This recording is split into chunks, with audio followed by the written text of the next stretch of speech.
we would like to honor our 2018 senior cross-country and girls golf athletes and their parents. Tabitha Carruthers. Tabitha Carruthers is being escorted by her mother, Melanie Carruthers. Tabitha has participated in the cross-country program at Republic High School for 4 years. She also participates in Spanish Club, National Honor Society, the A+ program, and Republic's girls tennis team. Tabitha has a 4.3 grade point average and plans to attend Pittsburgh State University, where she will study chemistry. Tabitha Carruthers. Riley Smith. Riley Smith is being escorted by her parents, Sam and Jennifer Smith. Riley has participated in the golf program at Republic High School for 4 years. She also participates in the A+ program.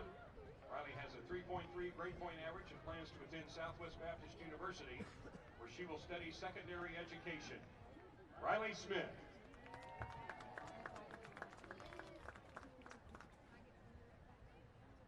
Lady Tiger golfer Ashley White. Ashley White is being escorted by her parents, Jeff and Shanda White. Ashley has participated in the golf program at Republic High School for 3 years. She also participates in National Honor Society, Key Club, and the A+ program. Ashley has a 4.1 grade point average and plans to attend Evangel University, where she will study business.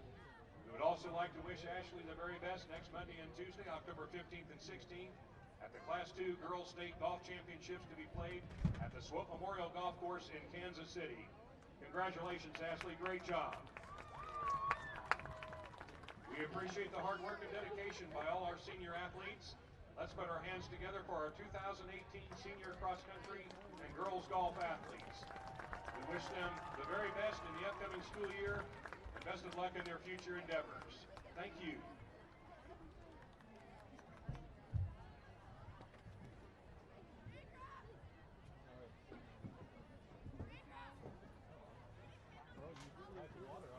At this time, we would like to honor our 2018 band members and their parents.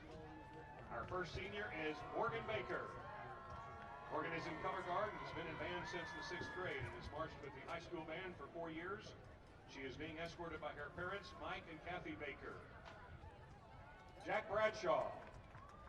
Jack Bradshaw plays the trumpet, been in band since 6th grade, marched with the high school band for 4 years.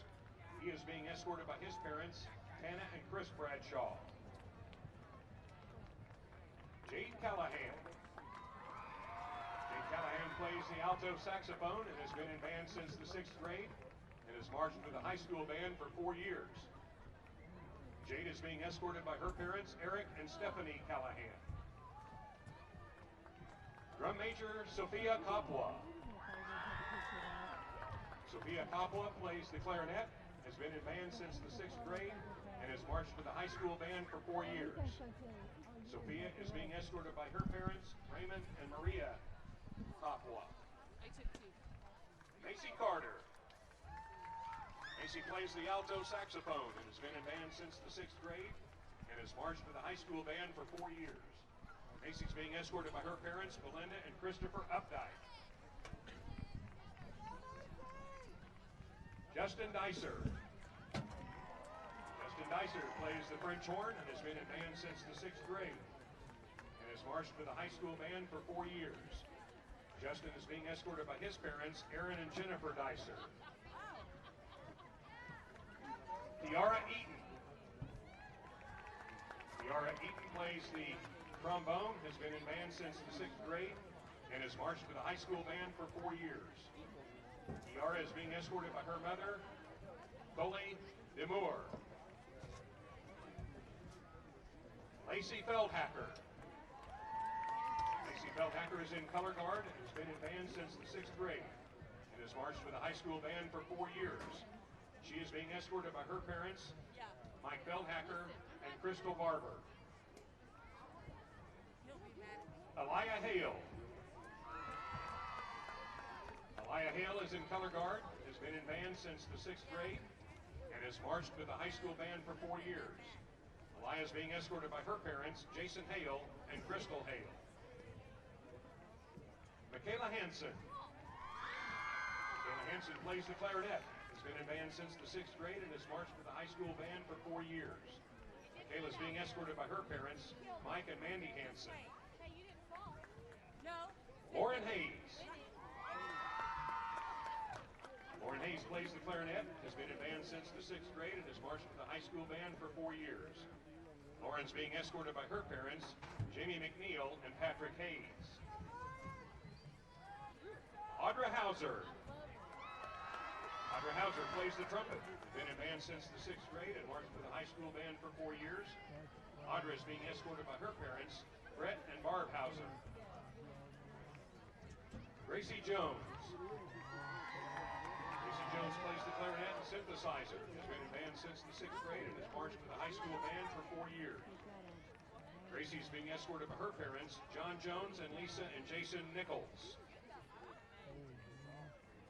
Sierra Judy plays percussion, has been in band since the 6th grade, and has marched with the high school band for 4 years. Sierra is being escorted by her parents, Shane and Missy Judy. Jack Lawrence plays percussion, has been in band since the 6th grade and has marched with the high school band for 4 years. Jack is being escorted by his parents, Todd and Valerie Lawrence.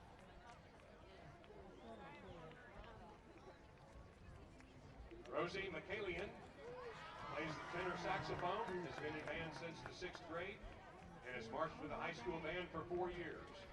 Rosie's being escorted by her parents, Doug and Diane McCallion.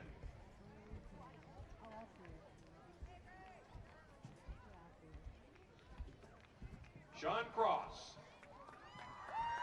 Sean Cross is being escorted by Mom Kimberly Cross. He's been in band for 4 years, part of the band since the 6th grade. He plays trumpet. And being escorted tonight by his mother, Kimberly Cross. Jacob Mitchell.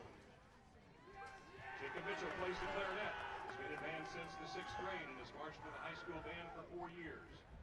Jacob is being escorted by his parents, Greg and Jennifer Mitchell. Catherine Owens plays the clarinet. Has been in band since the 6th grade. Marched with the high school band for 4 years. She's being escorted by her parents, Dave and Melanie Owens. Miles Precht plays percussion. Has been in band since 6th grade. Has marched with the high school band for 4 years. Miles is being escorted by his parents, Tim and Shayla Precht. Scott Rush. Scott Rush plays the trombone. Has been in band since the 6th grade and has marched with the high school band for 4 years. Scott is being escorted by his father, Thomas Rush. Emily Sanchez. Emily plays percussion. Has been in band since the 6th grade and marched with the high school band for 4 years. Emily is being escorted by her parents, Abby and Jerry Welch. Jonathan Saunders. Jonathan plays the trumpet, has been in band since the 6th grade and marched with the high school band for 4 years.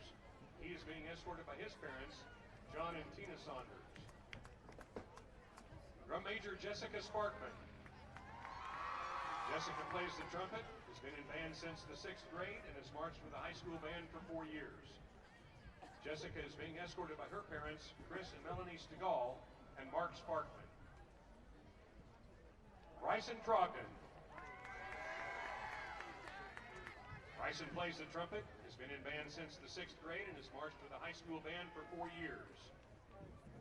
Bryson is being escorted by his parents, Twyla Biber and Kevin Trogdon. Riley Walker plays the tenor saxophone. Has been in band since the 6th grade and has marched with the high school band for 4 years. Riley's parents are Brad and Melanie Walker, and in their absence, Riley is being escorted by his aunt and uncle, Gary and Lisa Sykes. Haley Wartick. Haley plays the baritone saxophone. Has been in band since the 6th grade and has marched with the high school band for 4 years. Haley's being escorted by her parents, Kelly and Jarrett Wartick. Ian Zeneker. Ian plays the trumpet. He's been in band since the 6th grade and has marched with the high school band for 4 years. Ian is being escorted by his parents, Jim and Tricia Zeneker.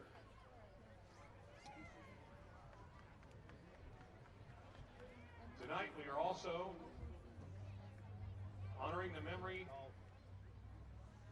of Sean Cross by recognizing his mother, Kim Cross. Sean would have been a senior this year. While attending Republic High School, he played the trumpet for the Tiger Pride Band. He is greatly missed by his friends and fellow band members. We appreciate the hard work and dedication by our senior band students. Their next marching band competition is tomorrow at Branson High School.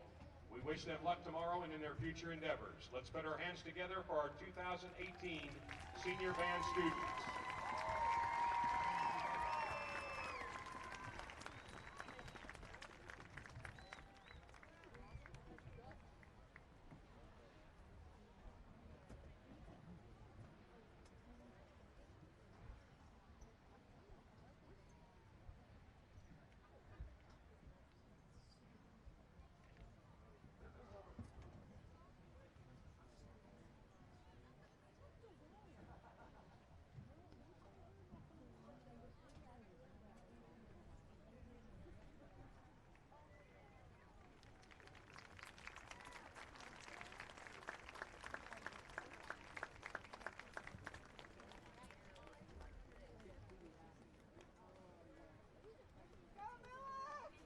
Get a nice round of applause for our 2018, class of 2019 senior band members.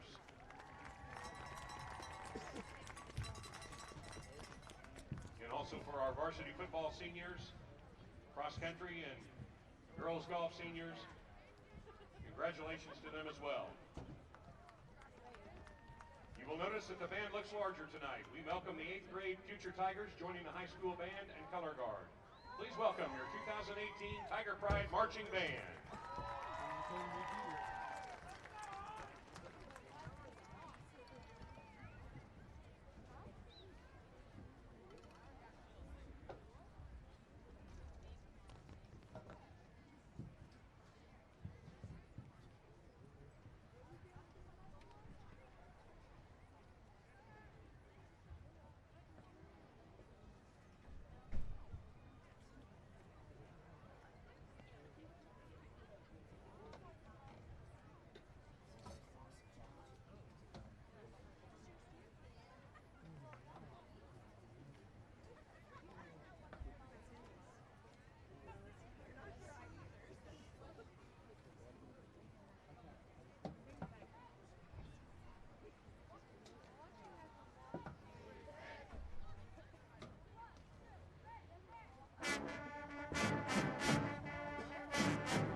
Ladies and gentlemen, we ask that you please rise for the presentation of colors by the Republic High School Air Force Junior ROTC unit, and remain standing as the Tiger Pride Marching Band honors our country by performing the national anthem.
Well, the Republic Marching Band with the national anthem. We've had senior night festivities here in Republic, and on a rainy, cold night, we are ready for some high school football. Rich Miles. Carthage comes to town, and let's just let our minds wander back to every single day during construction of this stadium when people would come up to other people randomly in Republic and say, oh boy, it's going to be horrible that the sun is going to be shining in our eyes all season because the bleachers are facing west. We've had 4 home games now, and the sun has not been shining in our eyes a single time. I know there's been some sun on Mondays during JV and freshman games, but the weather has been football-like, I guess you could say.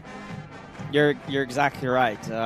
The first week, opening week, is the only game that we kind of had partial sun on a Friday night. Ever since then, it's been cloudy.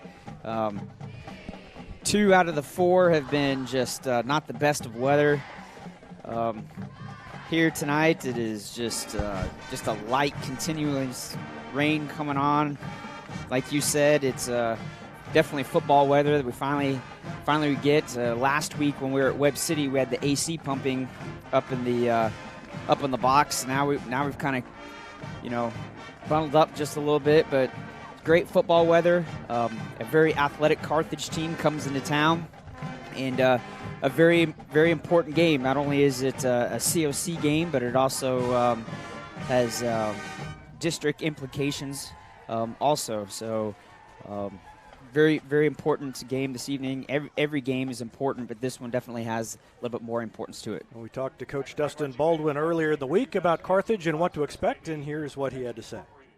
Talking about Carthage coming to town on Friday for a Week 8 game, already into Week 8, and Tigers will be a tough matchup. They lost to Webb City 21-12, so obviously they're doing something right. They're really the only team that stayed close to Webb City, and it seems like every year they're the one team you look at when you go into that game. It's hard to know who might be the kid that's going to beat you, maybe as much as any other team that you face.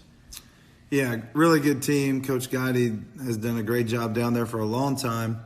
They're 7-1. They're the 1 seed in our district. They're second in conference, and just a quality football program every year. And we're definitely going to have our hands full. They're the state champions in track. They've got a lot of team speed. They're good up front, and so it's definitely going to be a difficult challenge.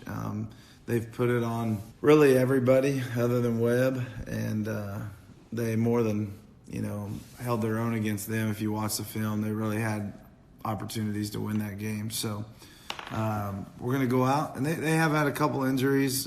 Their quarterback got hurt, but they were splitting time with another guy at the time. So and their running back got hurt, but they do a good job of finding guys and having guys and plugging them into their system and keep right on rolling. I think the quarterback they're playing now is a sophomore, and he had a big game against Willard, and that was the most points. I think they got 50 against Willard, and that was the most points they'd scored all year.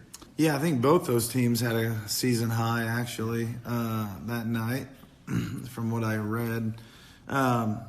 Yeah, he's a sophomore. He's probably a little better runner than the older one that got injured. He's a very physical kid for a sophomore. He's 6'2", 200 pounds. Fast and physical, and then they like to run jet sweep to 2 or 3 different guys who are very fast and get the ball on the edge that way, and then they'll just block you and run power and counter and a few different things as well on the inside. So we're gonna have to be ready to go defensively. Like I said, we're gonna have to do a better job of tackling on the perimeter than we did a week ago, and get lined up and adjust to what they're doing. How much time are you spending on those fundamental things each practice at this point in the season as compared to earlier in the season, and how much is specific to whatever opponent you're playing? Yeah, at this point it's more specific to your opponents. The overall learning the fundamentals of tackling and doing those. Those are daily drills we did all preseason, and we did them during the season too. They do kind of weigh now some, but you still do them once a week at least, to make sure that you're doing the right thing. And Coach Nelson does a good job of implementing those into the practice schedule. But then you also have to take into account that it's week 8, and we have got to make sure that we're ready to go face the opponent we're facing at this point. As you look at Carthage, how do they match up physically, or how do they compare to Webb City? Where are they maybe stronger, maybe weaker than certain aspects of Webb City? You can't just cheat and say they're both strong 100% at everything. I don't know that they have the 3 or 4 guys. I would say 3 guys that Webb City had that were that good, but they have more team speed. Just overall, like everybody can really run on their team. It's pretty impressive. A lot of guys in the secondary that can run. They'll throw. They pretty much play man coverage the majority of the time, and they'll throw 6, 7 guys that are really fast, so they can cover all of your guys. And then offensively, like I said, they'll take those fast guys and try to get them on the edge. But their offensive line's always physical too. So good team, good program. We're gonna have to play well to win. Their district opponent, and this is a question that doesn't necessarily just apply to Carthage. You could apply it depending on how the schedule falls any particular year to any team you might face in the district. But you're playing them in week 8, and you could have them later. As a coaching staff, do you try to hold things back? Are you throwing everything at them? Does it depend on where you might end up in the seeding, or kind of how meaningful a certain game is? How do you decide those things? Well, I think in our case, there's no real reason to hold anything back. I think you could in a case where, like, say both teams were 7-2 or 6-2 or something, and they're maybe the conference championship wasn't a possibility, and the district seedings wouldn't. I mean, there might be an instance, but in the case in which we are, there's really no reason to hold anything back. We hope to play well against them Friday, and then continue on our season, and maybe get another chance against them down the road. And but I think you just game plan and you try to go execute it the best you can. Sometimes you don't know you need a doctor until you need one right away. Meet the team at Cox Health Orthopedic and Sports Injury Walk-In Clinic. Our experts can treat fractures, sprains, dislocations, and other action-related injuries in all ages. Open Monday through Friday from 9 to 5:30 with no appointment needed. Call 417-875-3800 for more information. Mid-Missouri Bank is proud to support Republic Athletics. Bank better with Mid-Missouri Bank at our Republic location or on the go with our free mobile apps and easy online banking. Even get your Tiger Athletics Mid-Missouri Bank debit card with no wait at any of our 14 locations. Mid-Missouri Bank. Live, work, play, bank. And of course, go Tigers! Mid-Missouri Bank. Equal housing lender. Member FDIC. Jack Shack, Cracker Jack Shack, we've got your back. Hey now, Cracker Jack Shack, custom t-shirts, polos and caps. Cracker Jack Shack, we've got your back. Framing and stitching, hey, that's our knack. Coffee mugs, pins, frisbees and more. Cracker Jack Shack, your promotional store. Creative ideas, and that's a fact. Always on time and right on track. Cracker Jack Shack, we've got your back. Cracker Jack Shack. When it's all about the journey, your choice is the new 2018 Chevy Equinox. And right now, Pinnaker Chevrolet has 15% off every new 2018 Chevy Equinox in stock. Or choose 0% financing for 60 months plus $500 cash back. Choose a new 2018 Chevy Equinox at Pinnaker Chevrolet and get 15% off. Explore every corner with the new 2018 Chevy Trax, priced as low as $19,540. View the selection and find new roads in Republic or online at PinnakerChevrolet.com.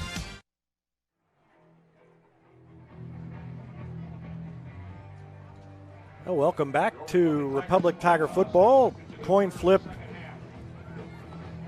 is won by the Tigers, I think. Correct. And they defer.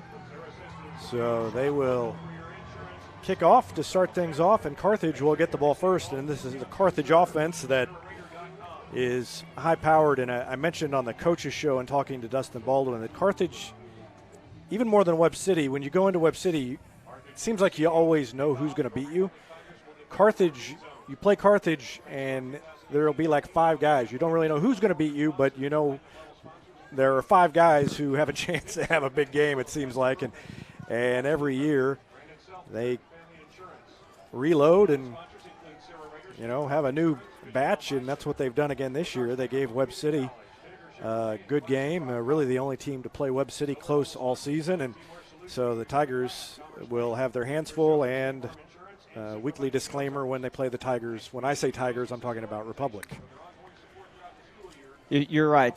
Carthage is a team that just simply reloads, and it's a different position that they reload at.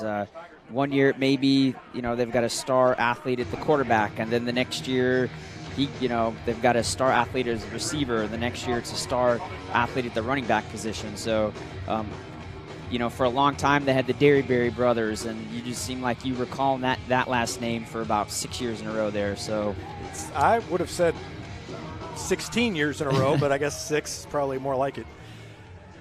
Dustin Baldwin said he thinks Carthage has more team speed than Webb City. Maybe Webb City has 2 or 3 guys who are better players than anybody Carthage has, but overall team speed, he thought that Carthage has the edge, and Drew Flippin has it teed up. Let's see what he can do. He's going to boot it high, end over end. It's going to be taken very short, and Riley Sigmund down there to wrap up and cover. You're exactly right. I'm talking about Carthage. Webb City may have, a little bit more football athletes, but when we talk about just plain speed, I think Carthage kind of has most of the teams in the area beat. A lot of their players are have been on a very successful track team the past couple of years.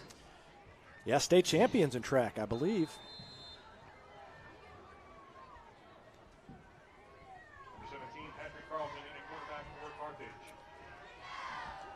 And Carlton, the quarterback, out of the shotgun, comes near side, breaks the tackle, and then jukes another man upfield and takes it into Republic territory already. Carlton, a guy in typical of Carthage's depth, but Zeke Sappington went down with an injury, and Carlton stepped in. A sophomore, had a big game last week against Willard. They scored 50, and that was a season high for them. So Carthage's offense may be getting better. 19-yard gain on first down.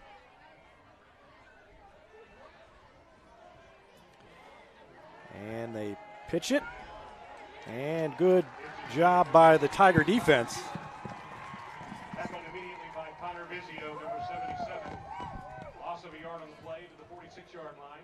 So a loss of 1. Second down and 11. And the defense gets a stop. Of course, last week at Webb City, Tiger defense came out gangbusters. And then it was the second quarter that did them in. They gave up 30 points in the second quarter to Webb City.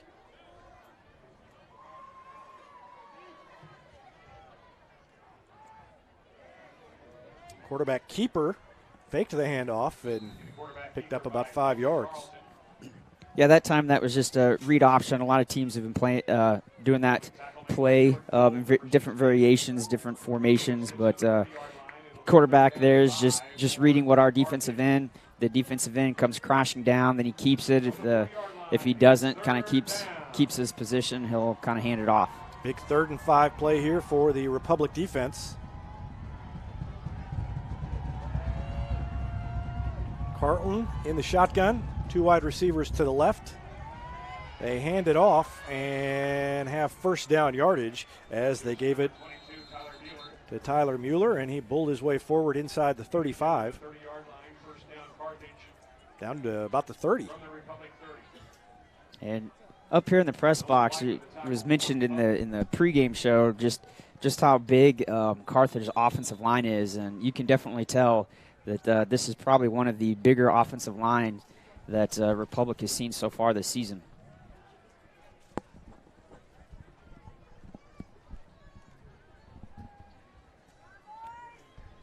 $9:55 left to go in the first.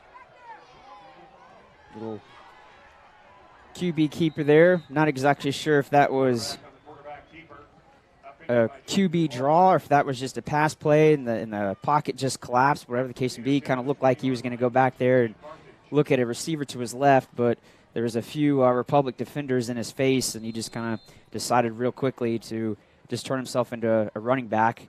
But with that case, he was able to pick up some big yardage there. Got 9 on first down, brings up 2nd down and 1. Carlton calling the signal. Send a man in motion, give it to Mueller, and he skips over a defender and gets a first down.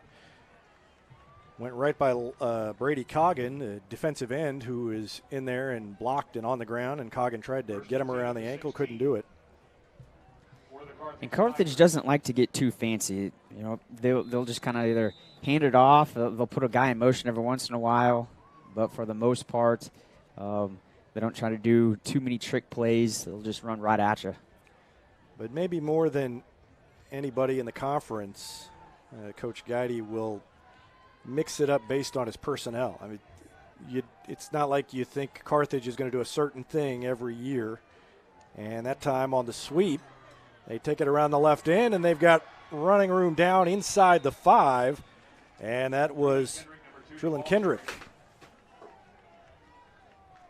At that time, jet sweep there, trying to get around Run left side there. Carthage offensive lineman on the left side will try to seal off our D in there. Make a nice little wall off to the side there. Our defensive line is going to have to do a better job of not getting themselves sealed off, either on the right-hand side or left-hand side. At 8:30 left in the first quarter, Carthage knocking on the door. Carlton bounces it outside, is stopped just short of the goal line on the 1. Carlton on the carry. Is he the one that you said was a sophomore? Yes. Man, he is a very large sophomore. Yeah, they don't have heights and weights on the roster.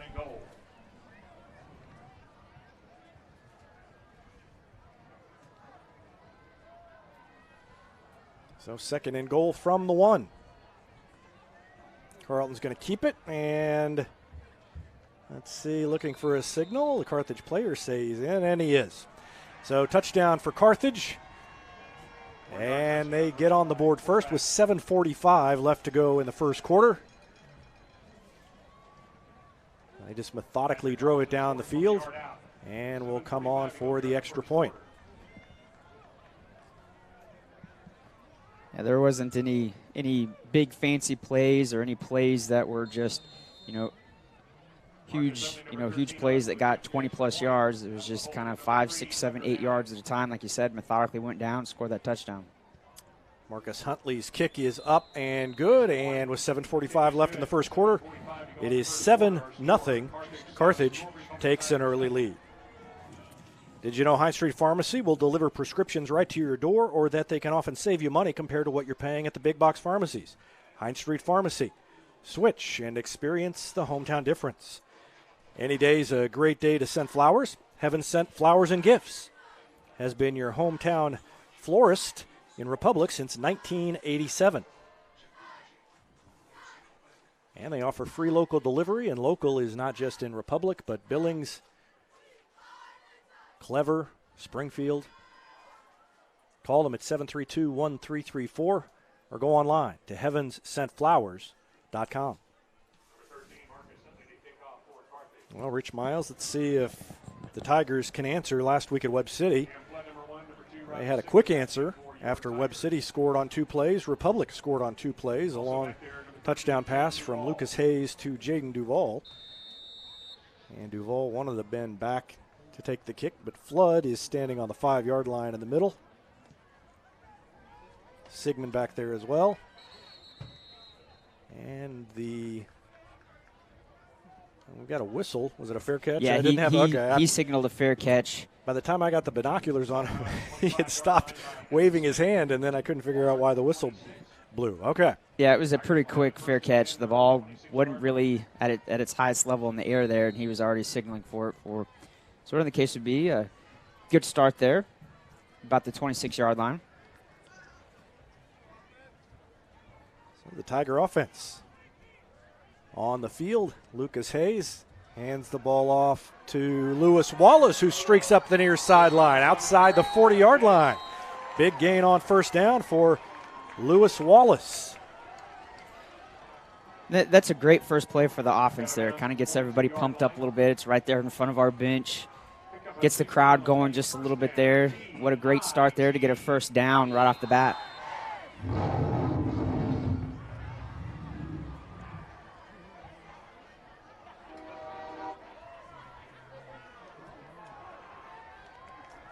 And on first down, Lucas Hayes with the keeper.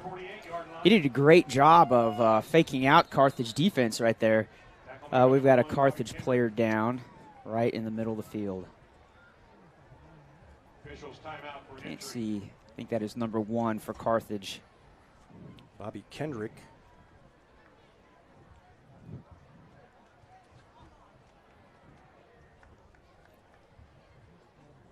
Field's got to be wet and slippery. The rain is falling. I don't think it's a heavy rain, but I would say at least a steady mist. There we go. He's getting up now. That's a good sign. Going back to that play, though, Lucas did a great job of getting the interior defenders for Carthage to bite on the play there. Did a great job of reading where everybody was going, pulled the ball out, went out to the backside there to his right-hand side, was able to get a good 5-yard chunk there. This is something that we've been kind of talking about, that's something that the games that have been the 2 wins for Republic, we've had good success on the first play of the drive. Fake the handoff to Wallace. They look to throw, and Hayes gets away from trouble and then throws it complete to Sigmund. Sigmund came back and got the pass, and nice play by Lucas Hayes as he was under pressure and managed to get rid of it. Yeah, great determination by Lucas. He was not going to go down. He had 2 Carthage defenders literally hanging on him as he threw the ball. And a good heads-up play by Sigmund to come back and get it. So the Tigers into Carthage territory. They fake it to Wallace, and Hayes has an opening, and there he goes up the middle, inside the 20, down inside the 10, and rolls all the way to the 5. Great run by Lucas Hayes. The defense bit and followed Wallace. Yeah, that was the same play earlier that the Carthage linebackers bit. Previous time he went to the right side, this time he went to the left side. Linebackers are biting on that little read option there. So 1st and goal for Republic. Tackle made by Silas Templeman, number 23. Wallace into the end zone. Right. Touchdown, Republic. Wallace made a couple of men miss. And the Tigers answer and trail 7-6. And here comes Drew Flippin to try to tie it up. What a great drive there. There wasn't a single play that was for negative yards. Everything was falling forward. Offense looked great.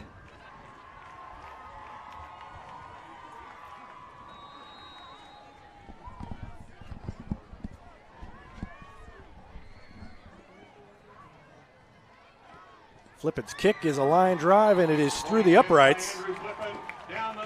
So a touchdown and an extra point, and we are tied at 7. How many plays was that drive, Tim Barnes? 5 plays, 74 yards. How many plays, out of curiosity, was Carthage's drive? 9 plays, 64 yards. I thought maybe Republic would have done what they did last time, which is match exactly the number of plays. Always looking for patterns, Tim. That's the key. All right, let's take a break and tell you that when you are looking to buy or sell a home in Republic, you want someone who knows this market and who also knows marketing. You want the team at Sue Carter Real Estate Group. Sue's been helping families with their real estate needs here in Republic for 15 years, and she has assembled Republic's biggest and best team of real estate professionals. They're innovative, hardworking, and committed to helping you. Whether you're buying or selling, put them on your team. The Sue Carter Real Estate Group. It's about home. And Hetty Barbecue Company's home to great barbecue, including the famous Pig Nasty Sandwich. They're also home to the Mid-Missouri Bank Repmo Football Show every Wednesday night. Go in and check them out or call them for takeout at 732-4BBQ. And so the Tiger defense will get their shot on the field after this kickoff. Flippin kicks it to about the 22. Good coverage initially by the Tigers, and they bring down the return man, Jackson, on about the 34-yard line. I like the placement of that kick. That kick literally was going right between 2 Carthage defenders, and they ran into each other. Neither defender or return man was going to really call for the ball. Yeah, it looked like it'll be interesting to see what the next kickoff, hopefully there will be one, for the Tigers, where they put it, because it looked like it was the same angle but maybe a little bit deeper this time. So I wonder if they're just going to try to vary their angles to confuse the Carthage return team. First down run, gains about 4. They marked that ball on the 35 to start the drive. Call it a gain of 3 to the 38. Looks like it's going to be kind of a heavy dose of Carlton. And he had big yardage last week against Willard and threw the ball some. Carthage did not. Did they throw a pass on that first drive? I don't think they did. They kept it on the ground. No, they did not. I think there may have been one pass attempt, but couldn't tell if it was going to be a pass or if it was a QB draw. Of course, the rain makes a difference, so probably less likely to throw in general. Both teams are. Tigers threw it a couple of times successfully. The Republic Tigers, that is. Carlton keeps it and made the defenders miss in the backfield and picked up first down yardage. So tackling an issue for Republic. Yeah, and Coach Baldwin alluded that in his pregame show there, talking about the tackling is something that definitely was something that was talked about throughout the week. It was definitely an issue against Webb City, and something they definitely worked on throughout the week, and hopefully it'll show as the game goes on.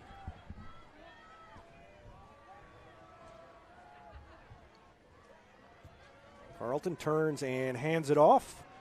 And a spin move down inside about the 45-yard line by Mueller. So another good gain on first down. Second down and 3 coming up. Again, I know it's early in the game, but Carthage really hasn't done anything too fancy. Kind of really keeping it to about the same 3 plays. It's either going to be a read option. They may put a guy in motion, do a little jet sweep. At that time, I think they did a hard count trying to draw our guys off. Mueller's going to take it around the left end, and Duval was, I thought, held. No flag flies in, and that's going to be a first down for Carthage. Duval was on the edge, and he got sealed off as he tried to get over there. Yeah, on the edge there, our defense is going to have to do a little bit better of making sure that their outside shoulder does not get turned and sealed off. They're going to have to keep their outside shoulder and outside arm free. So if it's a running back or the QB that's coming around the edge, they can grab on and tackle. So 1st and 10 for Carthage on the 25-yard line. We've had so many games this year where the first 3-4 possessions have resulted in touchdowns. And for the most part, it hasn't turned into a big scoring fest. That was a one-sided scoring fest last week. And under pressure, the pass is away, but that was Justin Sturdivant who came around the far end and put a hit on the quarterback. Yeah, it came on his blind side. Carlton didn't see him at all. If he would have held on to that ball just for about a half second longer, that would have been a sack. Yep. Sturdivant got to him just a little bit too late.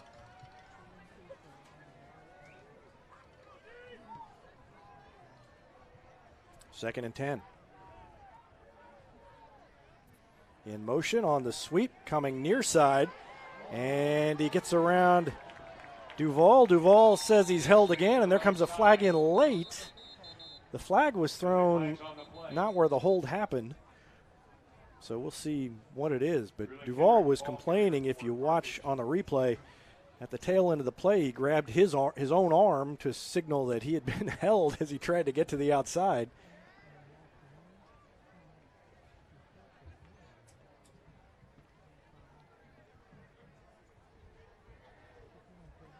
And it is going to be against Carthage, so that'll back them up.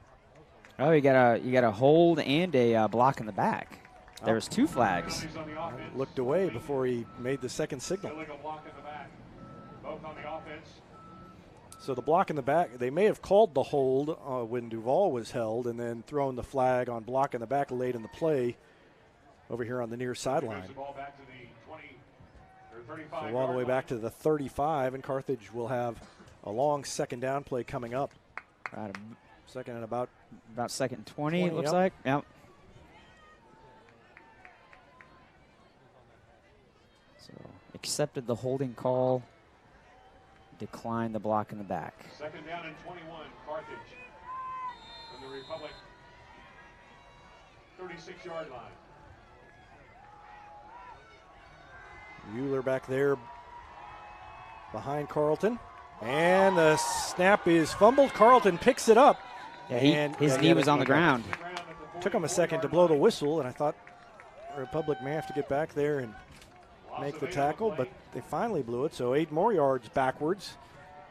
And it's going to be 3rd and 28 for Carthage. 3rd down and 29. 29. At the Republic 44-yard line. Wow. This is also like last week. You remember Webb City had a drive where They had like an 18-yard holding penalty that happened way behind the line of scrimmage, and they had a third down and longer than this. Good penetration by the defense. Carleton's going to keep it. He's got some room, but the defense is there to come up and make the hit. Duval made the tackle, and Carthage will have a fourth and pretty long, about 15, 16 yards, maybe 17. But they're in that no man's land, so they picked up 15 on third down, and I wouldn't be that surprised to see him go for it. Yeah, it looks like it. I don't see any punt team coming off the sideline, so they will go. Big play here for the defense. And they could always back up and pooch it, but looks like they are going to go for it. 3 wide receivers over on the left side. They're going to throw it. Carleton launches it up. He's got a man open down the sideline for a touchdown, wide open. And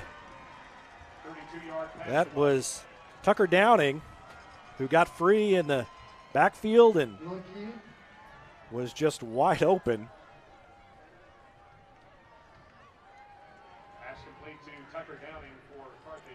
Somebody missed the coverage, and that was an easy catch for Tucker Downing and an easy throw for Carleton.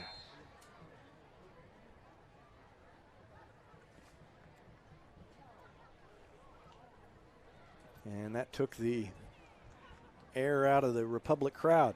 Extra point is up and good.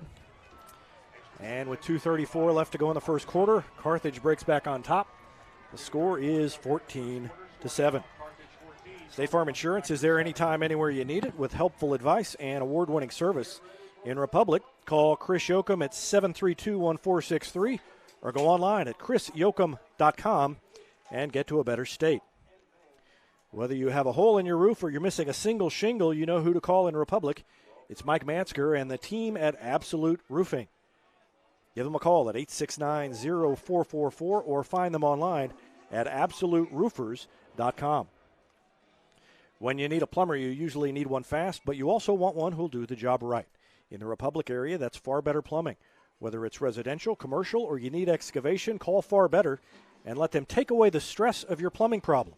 Call them at 864-8703 or find them online at farbetterplumbing.com.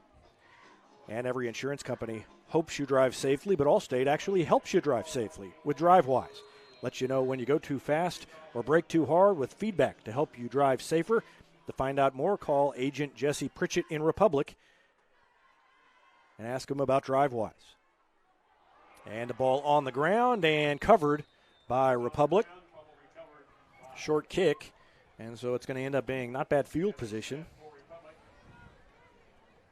as the Tigers recovered. Tigers have it 1st and 10 from their own 29. First down on the 29. Let's see if Republic can move the ball again against this Carthage defense. They're able to move it pretty easily in the first drive.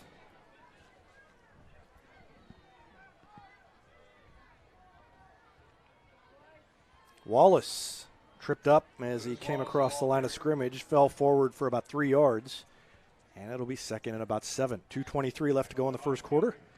14-7 Carthage. See if offense goes back to the option play that Carthage defense had a hard time defending. They give it to Sigmund, and he sidesteps one man before being drilled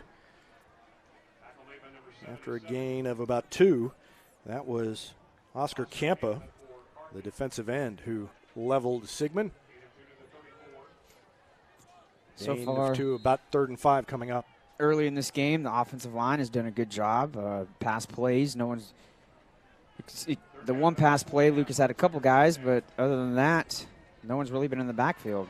And the ball on the ground, and Hayes fell on it. Tried to give it, or at least fake it, to Sigmund, and the ball squirted free. Yeah, it just looked like just a really bad handoff there. I said Sigmund meant to Wallace. Wallace didn't take it from him and ended up on the ground. So Republic will have to punt. Logan Watson, high snap, goes up and gets it. No pressure. Line drive kick, taken at about the 37. And right up the hash mark on the near side with the return. That's Tucker Downing, who had the touchdown earlier. Takes it into Republic territory, and that's where Carthage starts. Tiger defense has played well at times, but at big play, again, big plays hurting Republic, and those big plays on 3rd and long are the worst. Yeah, yes, you're right. And the touchdown was on a 4th down. That was 4th and about 16. Yeah, you're right. 4th and 17, so that's now you made bigger it killer. Even worse, Rich. Thanks a lot. I know. I was feeling pretty good about that 3rd and long. Debbie Downer. Throw it out on the flat on the far side, and there's that team speed. There were about 5 guys around as Jaden Morgan made the catch, and Morgan just outran all of them before they could close on it. First down. And that's something that we'd mentioned, that if there's anything that's been consistent with Carthage, it has been the team speed. They always have a handful of guys that are just a little bit faster than everybody else that they play on the schedule. Peltz made the tackle on that last play. Good to see him back in there after he was shaken up at the end of the last game, and a good play up front. And that was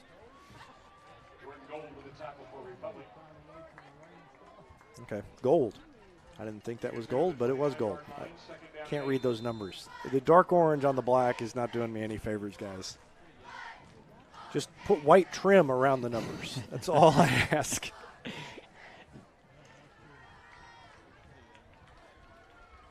And that'll be the end of first quarter. So we come to the end of one, and Republic hanging in there with Carthage so far, but Carthage driving and leading by a touchdown. The score 14-7. Destiny Church wants to create a revolution through serving, and part of that is recognizing student athletes who are getting out in the community and making a difference. It's a feature called Servolution in Republic Tiger Sports Magazine. If you know a student athlete who's making a difference in the community by volunteering, you can email me at david@republictigersports.com. Let me know about them, and maybe we'll feature them in the next issue of the magazine.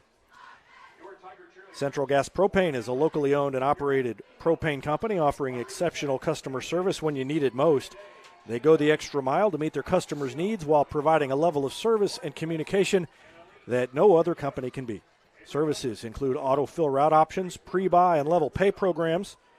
Call today to switch and save with Central Gas Propane at 417-725-3833 or visit their website at centralgasmo.com. Black Lab Coffee is more than just amazing coffee, more than just breakfast sandwiches and great desserts. It's the locally owned coffee shop where you can drop in, be greeted by name, and enjoy a quiet place to work or some peaceful conversation. Case and his crew are waiting behind the counter to serve you, so just drop in, 545 East Elm Street in Republic. Throw it out on the far side. Complete pass to the fullback out there. That's Cale Schrader. Yeah, that time the fullback just kind of did a little flare out, nothing special, kind of a slow developing pass play.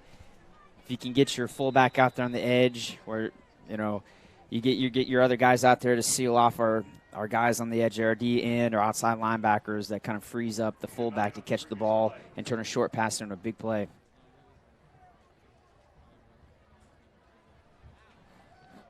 Carlton gets the play, barks out the signal, comes near side. He's going to keep it, run behind the running back blocking for him, and breaks it upfield inside the 15-yard line down to about the 12. Again, what I kind of noticed so far with Carthage offense is whoever's getting the ball, they're constantly falling forward. They're the receiver, tailback, fullback, or the QB. They're just trying to always stretch out for that extra yards, and those are usually the offenses that are usually successful on a Friday night.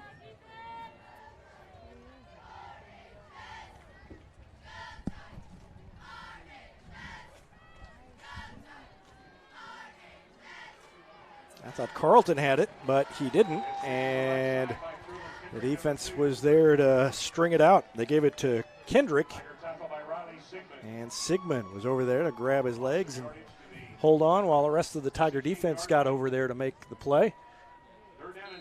Sigmund did a great job. He didn't get fooled. He pretty much knew where the ball was going. It's just going to be a jet sweep. Carthage has done that jet sweep for years, and they may not do it quite as much as they used to, but they'll still throw that in every once in a while to kind of string things out and stretch your defense.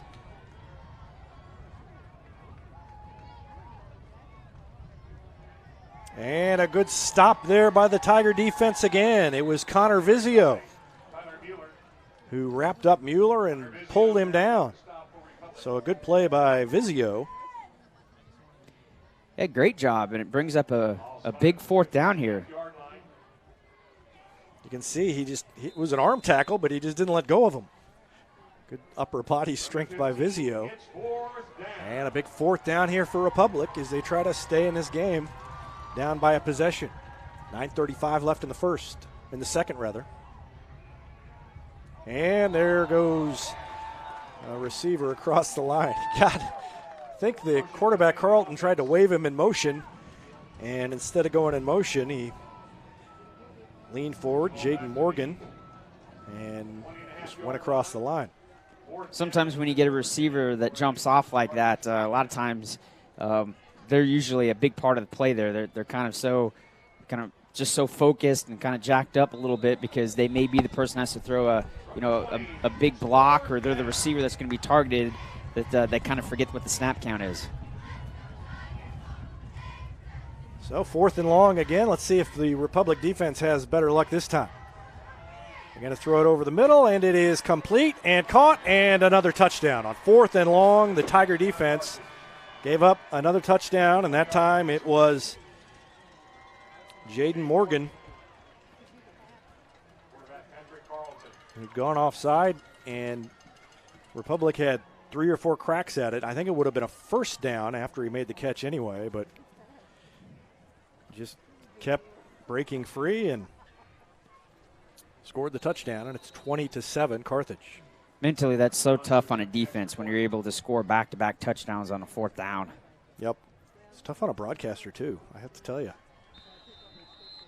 Extra point is up and good, and so the lead is 14. 21-7. Carthage takes the lead. And the Tiger offense, Republic offense, will try and answer when we return to action. Serving the Ozarks since 1979, Pinnaker Chevrolet in Republic has a great selection of Chevy cars, trucks, SUVs, and crossovers to choose from and needs to make room. Choose from a great selection of new 2018 Chevy Tahoes and Suburbans with up to $10,000 off. The SUVs made for families. Choose from new Tahoe and Suburbans with up to $10,000 off at Pinnaker Chevrolet. Let our family take care of yours. Find new roads in Republic or check out our entire inventory at PinnakerChevrolet.com.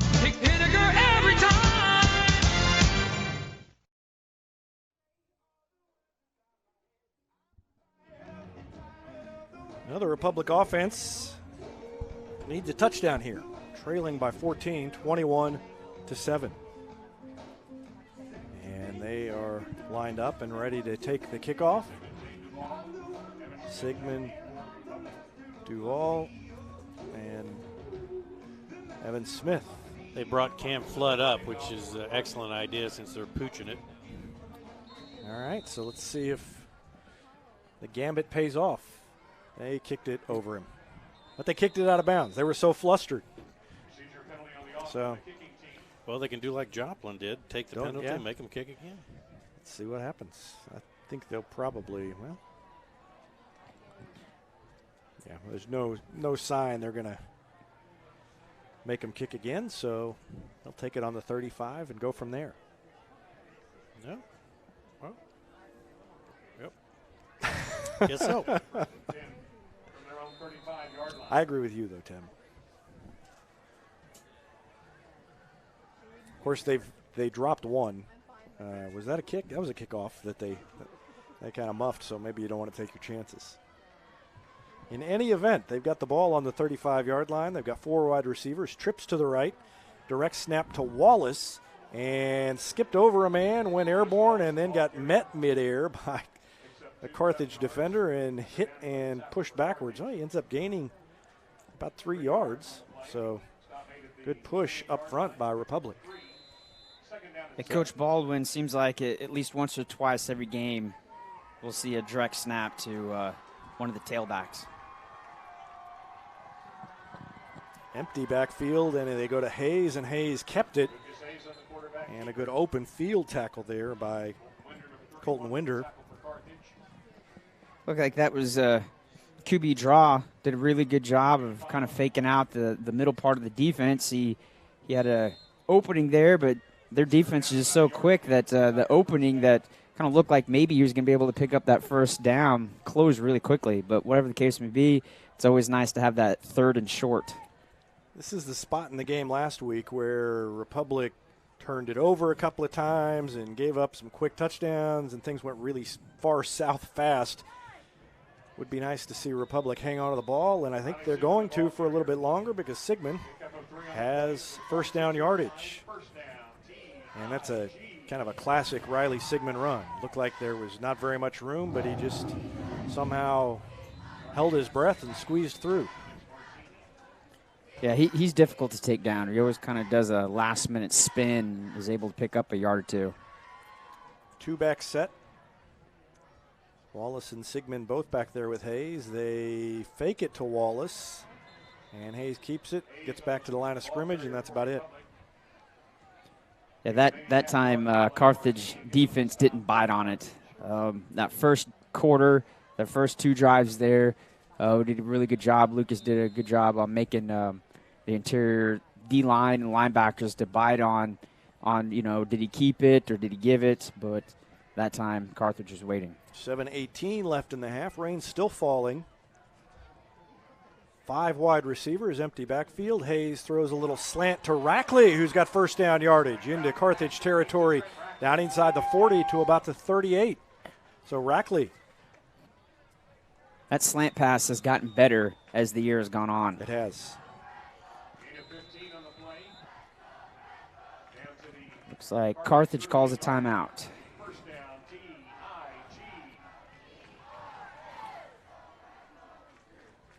So timeout Carthage, and we'll take a break as well. And tell you that Farmers Insurance has been providing quality, affordable insurance since 1928. In Republic, Farmers agent Nathan Dixon has a game plan for all your insurance needs. And teachers ask about Farmers Education Discount. That's Farmers agent Nathan Dixon. Call him at 732-2900. It's easier than ever to get your Rocco's Pizza fix. Place your order on their website at roccositaliankitchen.net or call them with one tap inside the Republic Tiger Sports mobile app. And don't forget dessert, because now Rocco's is serving homemade ice cream prepared right on site. Rocco's Italian Kitchen, pizza, pasta, perfection. And Southern Sun Electric is a proud sponsor of the Classroom Spotlight. They encourage all student athletes not to settle for just good enough on the field, on the court, or in the classroom. Keep pushing yourself to higher levels and go Retmo from Southern Sun Electric. 7:03 left in the first half. Republic trailing 21-7, but on the move. First down inside Carthage territory. Ball on about the 37.5-yard line. In motion goes Duval. They're going to give it to him, and good blocking up front by Wallace and Sigmund, and Duval just barrels forward down to about the 30. Yeah, what a great run there. He was the one who initiated the contact and pushed the 2 Carthage defenders back. Yep. That's the type of running that we need in this game. Mark it on the 31-yard line. 4 wide receivers. Wallace in the backfield. Direct snap to him. It bounces right up to him. And he stiff-armed a man over backwards and takes it down inside the 20. Still on his feet. Down inside the 5. And let's take a look at that run by Lewis Wallace again. There's a flag on the ground there. I really hope that is not against us. There's the stiff arm. That was a mean stiff arm by Lewis Wallace. Well, now they're winding the clock, so I don't know. I don't know if it was a flag or if they thought the ball was on the ground. It was where the fumble was. They mark it. Yeah. Throw a marker down. Nice. What an outstanding run. That was amazing. Sigmund, nope. Oh, Hayes takes it into the end zone. Faked it to Sigmund, And Republic with a touchdown with 5:58 left to go in the second quarter. I like the scoreboard animation is looks like a Tecmo Bowl. Love it. Nice. I hadn't seen that one before. Touchdown Republic, and it's 21-13. And Flippin will try to make it 21-14. That touchdown did such a great job. Half of Carthage defense came down on Sigmund. And so did I. Thought Sigmund had it, and Hayes took it.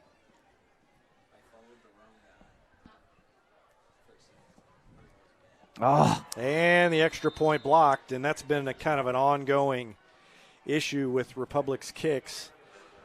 Again, Flippin had never kicked extra. He's a soccer player, had never kicked extra points before this year, and his kicks have tended to be kind of flat. He's got plenty of distance, and he's the guy you'd want probably of anybody in the conference, I think, kicking if you had to boot one in for a miracle finish from the 40-yard line. But on extra points, he could probably get a little more lift and have a little less danger.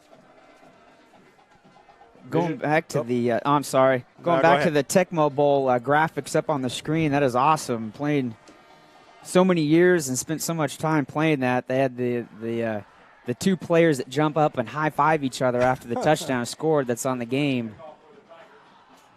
Well, young Rich Miles, let me tell you something. I am so old that Tecmo Bowl is newfangled. That was great, though. Spent a lot of time playing Tecmo Bowl. Bo Jackson was so good on that game that no one was allowed to be Bo Jackson. That was the one team you could not pick because you couldn't tackle. So the Tigers down by 8. Carthage leading 21-13. And let's see if the defense can get a stop here late in the second quarter. High end-over-end kick taken at about the 38. Nice tackle. And good tackle as the coverage team got down there. Didn't really see who was there. Was that? I think it was Sigmund.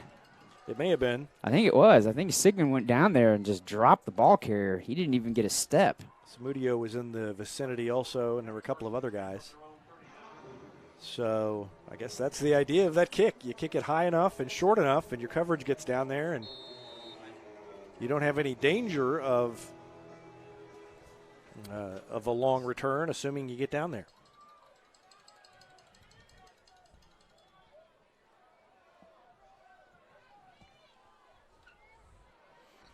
Fake the handoff, throw it in the flat, and not quite a tackle. I guess you'd say it's a tackle. Over on the far side by Sigmund. Sigmund got him around the legs, tripped him up. He fell about 5 yards later, but Sigmund gets credit for the tackle. Yeah, Sigmund had a Carthage receiver that came out to block him. He fought through the block and was able to kind of dive at the receiver's feet and, like you said, trip him up. Was able to get a good chunky yard, but could have been much larger if Sigmund wasn't able to get there. Gain of about 7 on first down. And Mueller didn't have it. The quarterback kept it. And so a late flag came in. Didn't see anything there. The play was pretty much over when the referee threw the flag. Evan Smith clapping like it's against Carthage, and it is. So that'll back up Carthage. Did he call a block in the back? I didn't see the referee. I kind of saw the tail end. I had the binoculars on the wrong official. Yeah, he just gestured again. It was a block in the back. So that's the second block in the back on Carthage this half.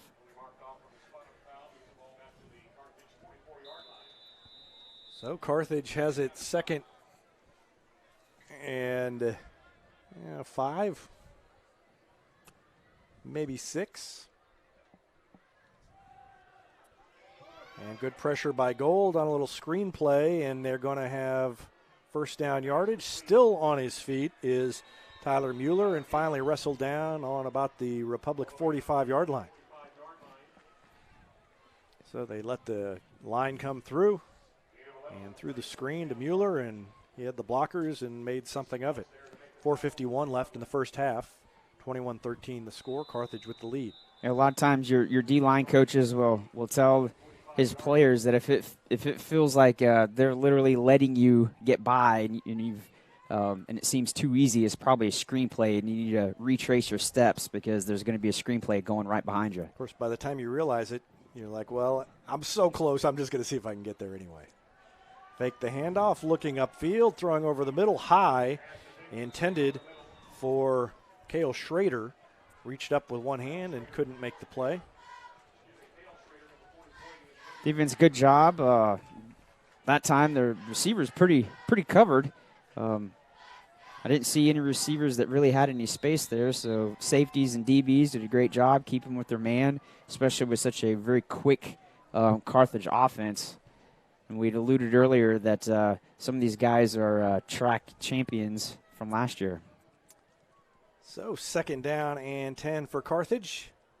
2 wide receivers over here on the near side, and they're going to throw it over here in the flat, and Sigmund comes up to make the tackle as they passed it to Jaden Morgan on the near sideline. The artificial train horn sounds. The Carthage fans are going to be confused. They're like, I didn't see any railroad tracks. And it just seems like just the past few weeks, Sigmund his name's been called on everything. His name has been called on tackles on the kickoff, defense, and then splits a little bit of time in the backfield as tailback. 3rd and 6. If I'm the Carthage coaching staff, I call something here that's going to lose about 15 yards. So then it would be 4th and long again. Nope, they're just going to go ahead and get the first down, and a big gain deep into Republic territory inside the 30 down to about the 27. That was Patrick Carlton on the keeper. And Carlton's definitely a quarterback that is definitely not afraid to take the contact. Seems like he's doing more, just as much as the running backs are doing at the QB spot. He's going to be like the Derryberries. He's going to graduate. In 2 years, we're going to think he's been here for 10 years. As he's only a sophomore. Gain of about 5 by Mueller. Well, no, he didn't get that far.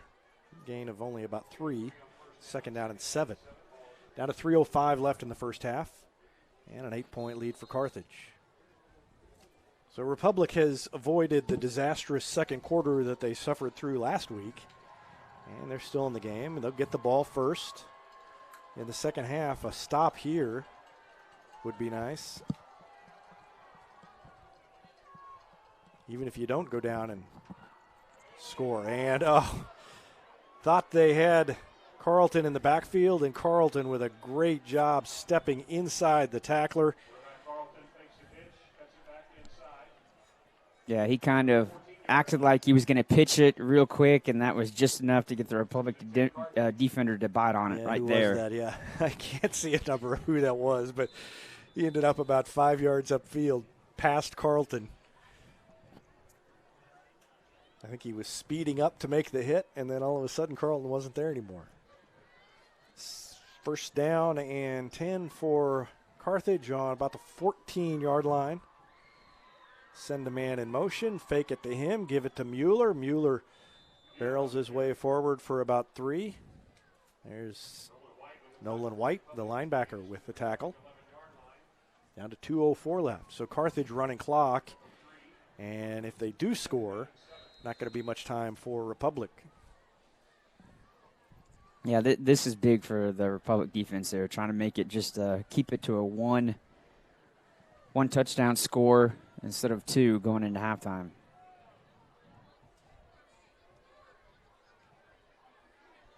And Carlton keeps it and nowhere to go. Tigers didn't bite that time. Evan Smith is in there, and so is Tyler Thomasoff. Yeah, but both defenders almost looked like they came in untouched, so quick in the backfield. Didn't get faked out that time. Brings up a pretty big 3rd down here. Yep, 3rd and 11 coming up.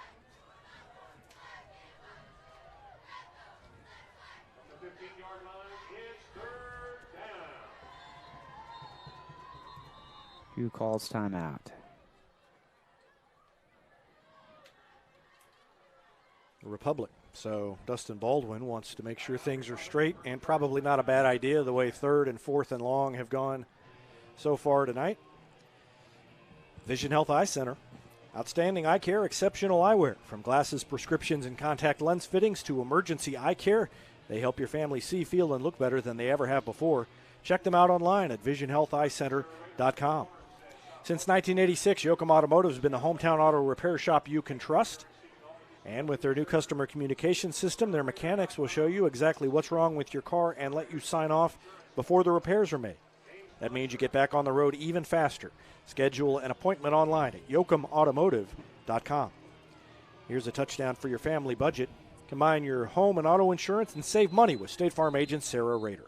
Call her at 732-1414 or find her online at sarahrader.com. That's State Farm agent Sarah Rader, 732-1414. All right, Tigers have struggled on these situations up to now. Well, they're really on third down. They've been fine. It's been fourth and long where they've really struggled. Three-man front for the Republic defense. Empty backfield. Carlton's going to keep it. And he zigzags down inside the 10 to about the 12, short of the first down. But a big gain. Gained about 10, and that'll bring up a fourth down. Looks like Carthage now is going to call the timeout, kind of figure out what play they're going to call up here. And we'll take a break to remind you that whether you're moving out or you just can't live with that dirty carpet one more day, call Floor Gypsy. From floor to ceiling, wall to wall, and everything in between, they get it clean. Floor Gypsy will take care of your carpets, stone tile, and grout, and they do commercial and residential cleanings. They're locally owned and operated by a father and son team and proud supporters of Republic Tiger Sports. Call them at 425-7798. Floor Gypsy, they see clean in your future. Gold Medal Gyms is where Republic athletes build a foundation of future success. Whether it's gymnastics, cheerleading, or tumbling, young athletes learn skills that prepare them to take on virtually any sport they choose. Sign up for your free trial at their gorgeous new facility at Highway 60 and Highway M. Gold Medal Gyms, raising the bar for Republic athletics. And so a big 4th and 3 coming up here.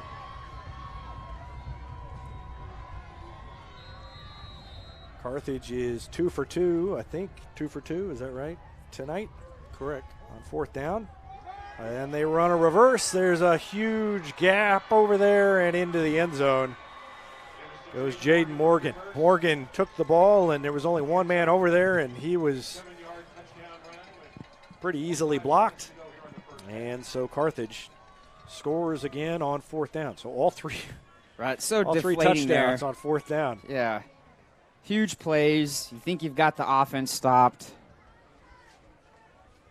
Man, that one's not as much of a killer. I mean, it was 4th and short at least. It wasn't 4th and 15 or 4th and 12 or whatever it's been the other two times. But still, yeah, you're right. That's tough. Sigmund got in the backfield and came close to blocking it. Instead, it is good. And so Carthage takes the lead with 45 seconds left to go in the second quarter. 28 to 13. They haven't updated the scoreboard. It is 28, right? There they go. They updated it. Well, this offense has the opportunity or the ability to score on big plays, Rich, so maybe they can do it here. Of course, the defense knows they're going to be going for it too.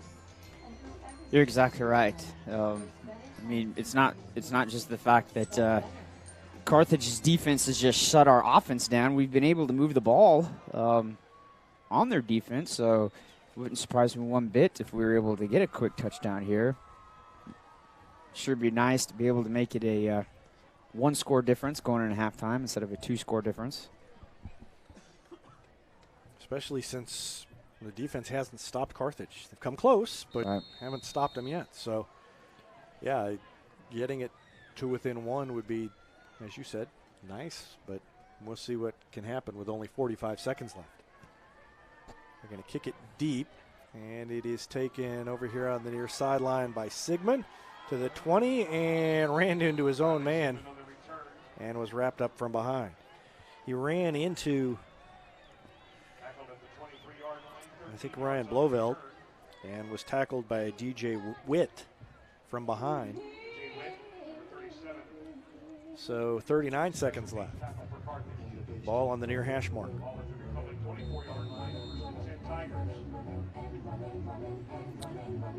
Lucas Hayes takes the play and runs out to the huddle. And here goes Republic. Flood is split out wide to the far side. Two more men join him over there, Duval and someone whose number I can't see. And the ball is loose and picked up by Hayes. So fell on it at the 20, faked it to Wallace and lost it. And this is a regression back to early in the season. That was kind of an ongoing battle that Republic had. Yeah, you're exactly right. In the beginning, the first few games, that was something that we saw multiple times. A very bad handoff between Lucas and Wallace. And upon seeing that, Dustin Baldwin says, we're just gonna go to the locker room and dry out for 15 minutes. So Tigers will call it a half, and we come to the end of the second quarter. Carthage leads it at halftime. The score is 28-13. At halftime, we'll have introduction of the middle school football Tigers. And I don't know what else is going on at halftime. I'll have to find out with everybody else, I guess. But we'll watch that. But for now, we're going to take a break as we get ready for the Gold Medal Gyms halftime show.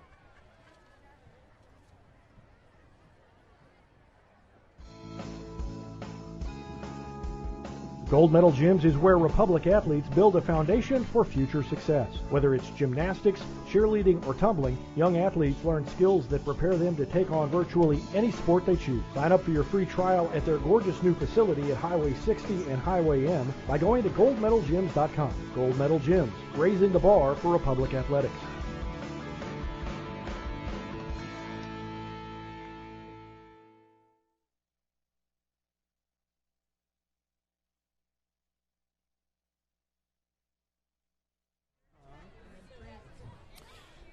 Welcome back. Tigers trailing Carthage 28-13, the Gold Medal Gyms halftime show. And the Tigerettes will perform, and we'll zoom in and get a little better shot of that. And we would let you listen to the music, but if we do, YouTube will shut us down. So we're going to instead get some insight from Mr. Richard Miles. But before you start talking, I don't want insight about the first half. I want insight about the dance routine. Well, as you see here, you call play-by-play. The tempo is very high there. The girls obviously have been practicing. The numbers are definitely up compared to last year. Last year they only had like 3 or 4 young ladies. They've got easily double that this year. So glad to see the numbers up on the dance squad. I would love to say that I taught them their moves, but good job. They're much better than me. They do a nice job and are out there practicing, not actually out there on the field practicing, but practicing wherever it is they practice as much as anybody else, and it pays off on Friday nights. One of the nice things about a Friday night is it's not just a football game, but you've got the band out there, you've got the Tigerettes, the cheerleaders are out there on the sideline doing their routine, and of course the whole community here, even in a season that's been a little bit tough like it's been in Republic, Friday night is always something special. Yeah, and the student section has been really big too. They're down there in the front, right center. They call themselves the ambush because talking about that is essentially what you have is a group of tigers that are working together. It's called an ambush. That's just what I was told. But it's great because kind of started last year really where using social media, the seniors would pick out kind of what the theme is for each night, and they would share it kind of Monday, Tuesday, and everybody would know that it's a whiteout, it's a blackout, it's whatever, and it kind of looks like down there in honor of the month of October being breast cancer awareness, it looks like a lot of them are wearing pink. Yep, I saw that it was pink tonight, and so they've moved the student section. I think from the start they thought that they would be in those front rows, but they had them over on the left side of the bleachers as we face the field, and they've moved them to the 50-yard line. We want to congratulate the boys and girls cross-country team on a terrific season. And now we're going to hear about some of the middle school athletes who've been working hard this fall in Republic. Ken can hear him on the PA duties. Team led by 7th grade coaches Tammy Stolte and Kayla Carter. And 8th grade coaches Lindsay Morgan and Jessica Anderson. I'll just interject and say the middle school volleyball teams are featured in this upcoming issue of Republic Tiger Sports Magazine, so you can look for that. Thank you, ladies, for your dedication to Republic volleyball.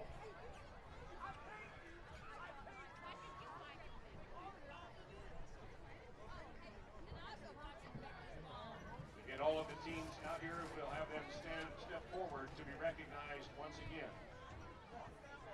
And again, our escorts tonight are provided by the Athletic Leadership Council at the high school. And last, we have our 7th and 8th grade Republic Middle School football Tigers, led by 7th grade coaches Levon Allman, Brandon Wright, and Corey Davis. And 8th grade coaches Brandon Weldy, Blaine Cullen, and Josh Reed. Our football Tigers finished the season last night against Willard. We are proud of the coaches and players for their hard work and dedication this season.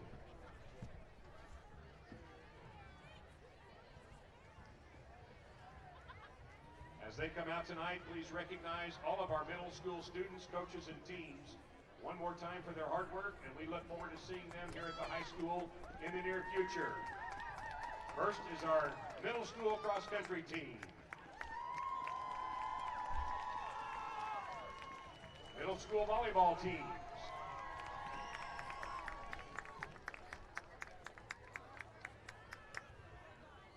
And our 7th and 8th grade Republic Middle School football Tigers.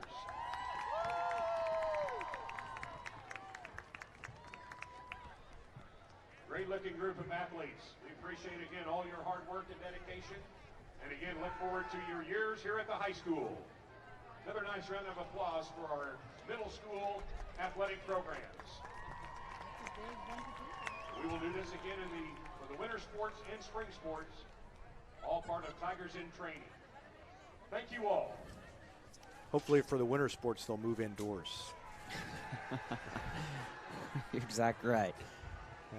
Looks like football team is going to lead a little cheer. I have a feeling Josh Reed is behind that. If you know Josh Reed, probably, I would have to say he's probably the all-time huddle breakdown champion of Republic.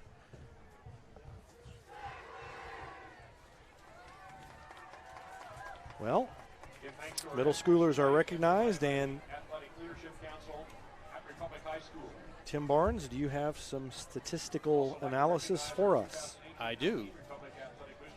Lucas Hayes was 2 out of 2 passing for 27 yards. He also carried the ball 7 times for 44 yards and a touchdown. Lewis Wallace had 5 carries for 52 yards and a touchdown. Total yards for Republic, 136. For Carthage, Patrick Carlton, 7 out of 9 for 100 yards and 2 touchdowns. And he also had 16 carries, 121 yards, and a touchdown. Carthage was very balanced attack. Total yards, 100 yards passing, 163 yards rushing, total of 263. Listening to give us the statistics there. They've outgained us by over 100 yards. You would think that the score would be a little bit more lopsided than what it is, 28-13. But Yeah, you're exactly right. A team that's over 100 yards both in rushing and passing in the first half. They've had a pretty good half. The 3 for 3 on scoring, on fourth downs, on touchdowns. That's kind of been the killer there in the first half. Most of the time, whenever you've got a team, fourth and medium or fourth and long, a lot of times they'll punt it or go for it with no success. But Carthage comes in tonight feeling pretty confident in their offense, knowing full well that they can get the first down no matter what. Doesn't make any difference if it's third and long or fourth and long.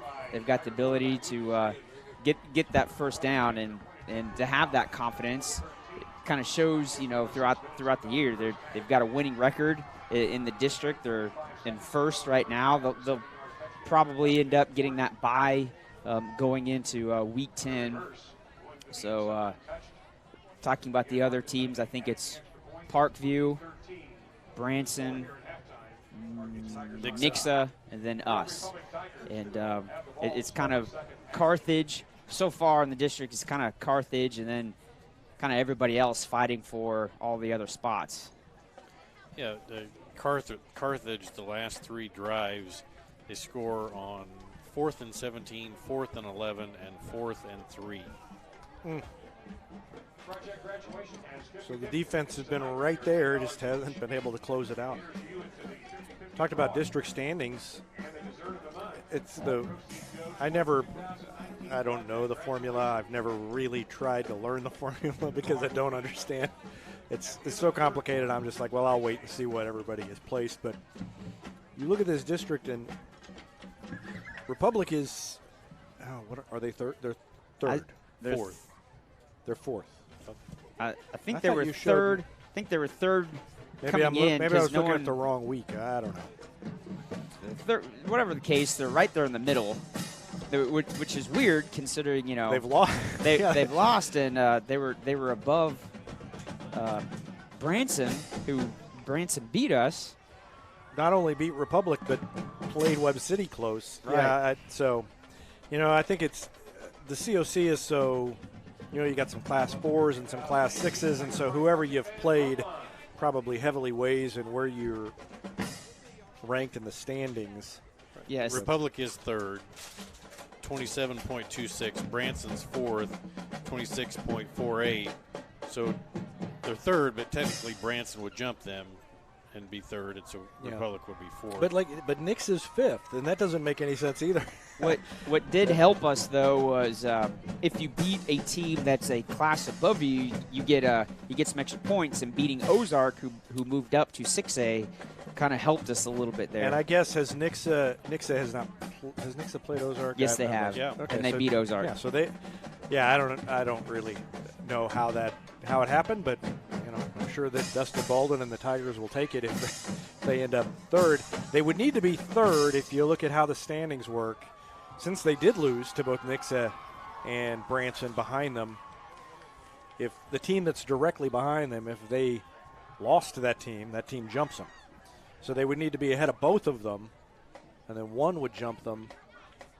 Well, as far as I know, I don't. Well, they would have to be second, or they would have to have Parkview behind them, or they're going to be in that 4th, 5th place game. Well, that's true. Yeah, I guess it doesn't really matter if you're 4th or 5th. So yeah, you're right. Home field would be the only thing. Well, I would vote for that. Last time we had I guess depending on where you got to go, but last time we had a playoff game at Parkview. I believe it was a Halloween, and I think I left about 5 fingers behind there. No, it was very cold. You're exactly right. It was on a Halloween night, and that's probably one of the windiest and coldest Halloweens I can remember in a long time. Yeah, I still remember they had a lamp, like an electric lamp that had no shade on it, and I was warming my hands on the light bulb. It was so cold. So, and Republic lost to top it all off, to add insult to injury. And it is important for a play-by-play caller to have warm hands. Warm hands, full heart, big mouth, I think is how that goes. Can't lose. I'm not going to say anything. All right, we're gonna shut up and listen to the drum corps down there.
Have a nice round of applause for your Tiger Pride Marching Band drumline. Great job.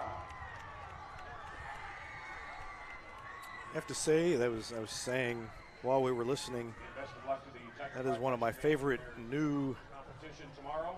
traditional things that happen at the football games here. Right in front of the student section, the drum line performing, and the students get into it. And that's a nice little halftime tradition. Well, we've got this broadcast tonight, and then we'll have another one tomorrow. It'll be district championship softball. It was supposed to be tonight before this game, and that was going to be a logistical nightmare trying to figure out how to get from one to the other. But the rain helped out, and so assuming that they can get the field in shape tomorrow, Lady Tigers will host Webb City in the district championship game tomorrow at 11 a.m. I'll go live with that probably about 10:55. We won't go too early, but you can watch wherever you're watching this. So should be a great game. That game came down to the end last time, and Republic won on a walk-off homer. Republic got the #1 seed with that, and this has been a great season for the Lady Tigers. They have hit, I think now they're up to 33 home runs for the season. That is the fourth most all-time in the state of Missouri. They have 13 home runs from Julia Higgins. That's tied a school record by Haley Johnson. And Julia Higgins has broken the school record for RBIs. I think she has 57, although the numbers keep changing so much that it's hard to keep track. But at 57, she is, I think she's fourth all-time in Missouri. And she was only, last time I looked, I think she was 12 away. She might be 11 away from tying the state record for RBIs in a season. Caitlin Ragsdale has broken the record for runs scored in a season. I looked today, and she's 3 hits away from tying the school record for hits in a season. She's only a sophomore. she has 30. She's in the 30s in stolen bases, 35 or so. That would be a school record if she hadn't stolen 42 last year as a freshman. And then all the sluggers that have hit home runs, overlooked in that, batting second in the order is Megan Weiss. And in looking today, they've played 26 games this fall, and Megan Weiss has hit safely in 25 of them. She's got a 23-game hitting streak, batting number 2 in the order. And so that's pretty impressive. She went hitless against Buffalo, the third game of the season, and has had a hit every game since then. Left-handed batter and a slap hitter, always moving in the box, and has gotten better and better, seems like, as the season has gone on. But you put Ragsdale and Weiss at the top of the order, and then you follow it up with Higgins and the rest of those sluggers. Collier, A.J. Fensky had a mammoth home run over the center field fence yesterday in the district semifinal as Republic beat Willard 11-1. But that lineup construction is just a machine, and they will try to win a district championship tomorrow. Ashley White, the Republic golfer, will be at the state tournament in Kansas City at Swope Park. And that 2-day state tournament starts on Monday. So congratulations to Ashley White for advancing to state as a senior, her first time. And soccer team won last night as they beat Marshfield. That was supposed to be a game at Marshfield, but it was so wet there they moved it to the turf here, and Republic won 4-0. I told a couple of people that I must be a lucky charm because it was 1-0 in the second half when I walked in after the softball game. I was here about 10-15 minutes before I went over to volleyball, and they scored 3 goals in like 10 minutes. So ended up winning 4-0 over Marshfield, and they have had a very good season. Started 1-3, and their record is escaping me, but they've got a very good record and still have a chance to win the conference championship for the first time ever. They've got a showdown with Ozark coming this week that you want to keep on your radar because Ozark's very good this year and favored to win the conference. But Republic, if they can win that one, has a shot at a share of the conference. So that'll be a big game coming up for the soccer team. Going back to the softball team. Say they go 2-0 against Webb City. They become district champs. What would be then the next game and the possible opponent? Sectionals are Wednesday, and you caught me. I looked at this. Let's see. I probably got it somewhere.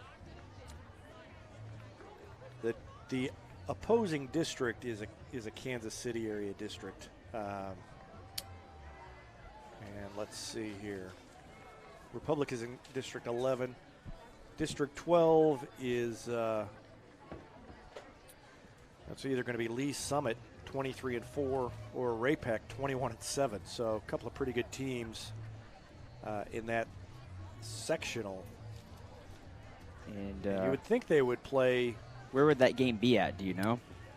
Well, I was talking about this to somebody earlier. The short answer is no, I'm not sure, but I believe that the way they do it in softball too is that in an odd year, the odd districts are at home. Gotcha. And in an even year, the even districts are at home. And this being an even year, I think Republic would go on the road for the sectional because they're in an odd district. But I can't swear to that. So they would probably travel to Kansas City, and that game is usually the following Wednesday after that week of districts. Of course, with the weather being the way it is, I don't know. Lee Summit and Ray-Pec haven't played their district championship game either, and that would normally, I think, have been played today. Yeah, they got a lot more rain further north today than we did.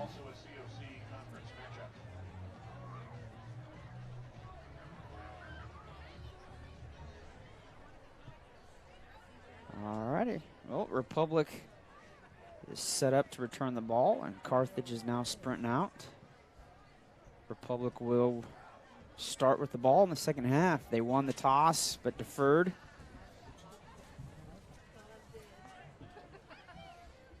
So this will be a big first possession for Republic. Carthage to start the second half. Lewis Wallace, the deep man for Republic.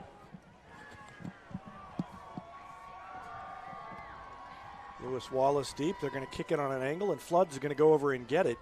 Took it at about the 20, and behind the wedge just couldn't get an opening. Took it out to about the 35, so a good return, but never got free to be able to use that speed.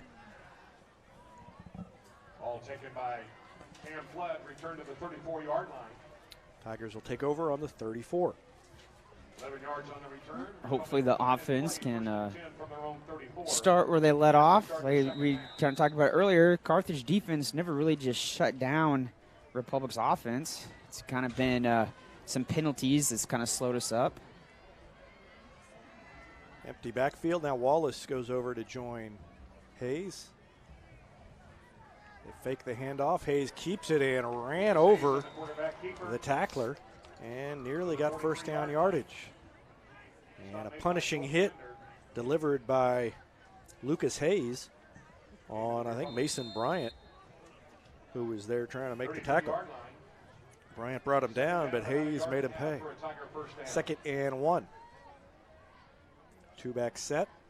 In motion goes Sigmund over to the near side. He takes the pass, has some running room into Carthage territory, up the sideline, skips out of bounds at about the 45, 46-yard line. And Sigmund just went out in the flats there and just kind of waited for the ball. That was Hayes was kind of scanning the field and checked down to Sigmund, and there was no Carthage defender that was mirroring Sigmund. He got the ball and had a lot of space there in front of him. 1st and 10. Just underway in the second half. Republic trailing by 2 scores. And Sigmund bounces it to the outside, and oh, what a tackle. Looked like he had running room, and Blake Schrader managed to get a hold of him somehow and almost kind of reached behind him and pulled him back. Almost a block in the back by Republic, and Tigers stopped short. They were about to deliver the block and then held up. 2nd and 6, though. So pretty good gain on 1st down. 2 wide receivers to each side. Hayes is going to throw it. Gets a man in the air and then dumps it off to Wallace. Wallace took it at the line of scrimmage and then maybe even backed up a yard. Probably a short loss, if anything. Yeah, that time Carthage did a better job at having a defender that was kind of mirroring the back that came out of the backfield. The play previous there where Sigmund had all that room. I think Carthage went ahead and made sure that whatever back came out of the backfield, that was going to burn him again. Empty backfield again, looking to throw. High pass is nice. Oh, drop it. Oh. Yep. Flood went up and got it, and then dropped it as he came down. That was going to be a tough catch. Lucas delivered the ball only where Flood could get it. Yeah, he had it. It was that second hit by Morgan that knocked the ball loose as Flood came down. So got up and got the hands on the ball, but couldn't hang on. And now over the middle, a drop. Duval had to kind of turn backwards and slow down to get it. And so the ball falls incomplete, and Republic will have to punt. A little surprised that they. Oh, that was 4th down. I was going to say, I lost track of the downs. I was going to say, I'm surprised they don't go for it. They did just go for it. Tim Barnes with the hand signal that saved the day there. Not a bad hand signal. No, he just held up 4th down. I deserved worse. And now a long run on 1st down as Carlton keeps it. He's going to take it inside the 10 and inside the 5 before being dragged down from behind, just short of the end zone. And Carlton breaks it on the first play of the possession. Yeah, a few missed tackles there. Yeah. Wasn't anything fancy, just handoff that went up the right-hand side between the guard and tackle, and he just kind of weaved his way, went from the right to the left-hand side, breaking a few tackles there, gets himself inside the 2-yard line. Yeah, it was Evan Smith who finally caught up to him and dragged him down from behind. And now Carthage all of a sudden with a chance to build on this 28-13 lead. This is kind of how it's gone on the bad nights for Republic all year. Carleton keeps it and submarined and dropped. And let's see who gets up off the bottom of the pile.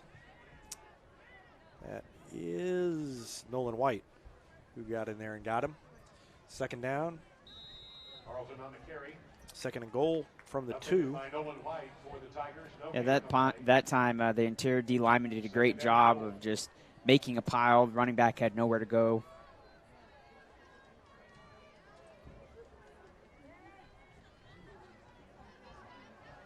Two wide receivers to the near side. They give it to Mueller. He's stopped short of the goal line. It'll be 3rd and goal. Again, Golden and Nolan White there, not allowing themselves to get pushed off the line, keeping the running lanes to a minimum there for Carthage. Wonder if Carthage will try the 3rd time to go up the middle, if they'll test the outside. The previous touchdown they scored, they did a reverse when they were this close to the end zone. Spread out. 2 receivers. They send a man in motion. They fake the sweep, and nope, they didn't fake the sweep. They gave it to him, and the Tiger defense holds. So Bobby Kendrick, or rather Trulin Kendrick, took it to the right. I didn't think he took the ball from Carleton, but Peltz came in and hit him, and a couple of tacklers cleaned up, and Republic's defense has another opportunity, another 4th and goal. And let's see if this one goes any better than the others. This is the shortest of the 4th downs. Right.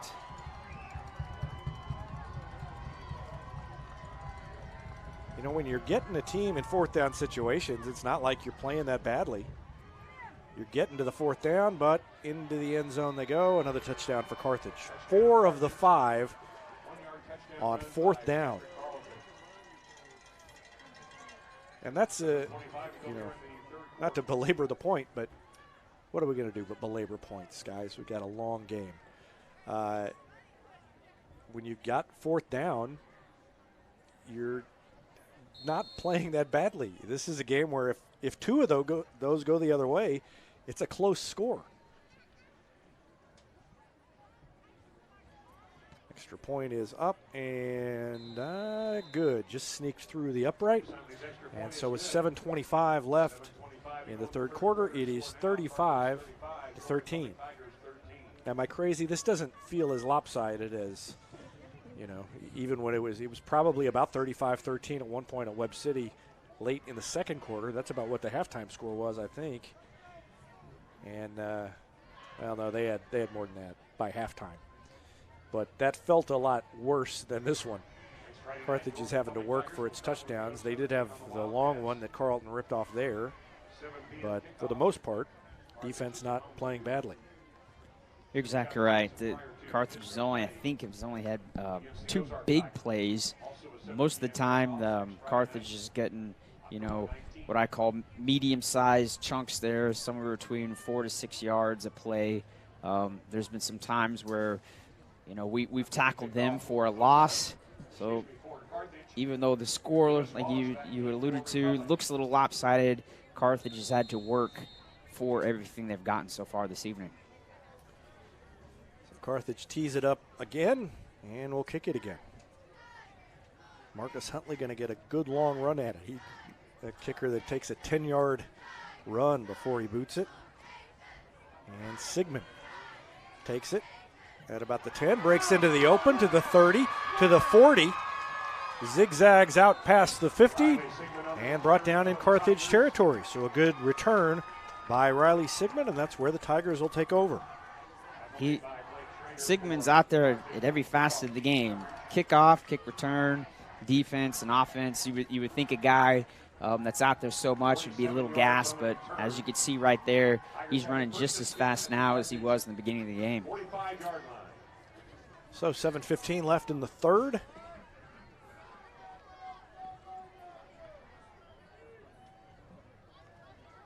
Wallace takes the handoff. Lewis Wallace, the ball carrier. And takes it about 5 yards.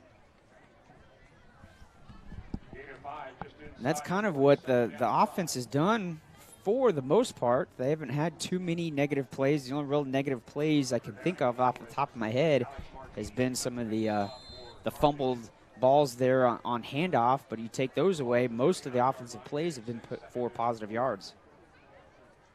Wallace was in that stacked trio of wide receivers and backed it out. Now Hayes is going to keep it. And he flips end over end, but for first down yardage. Did you know Heinz Street Pharmacy will deliver prescriptions right to your door, or that they can often save you money compared to what you're paying at the big box pharmacies? Heinz Street Pharmacy. Switch and experience the hometown difference.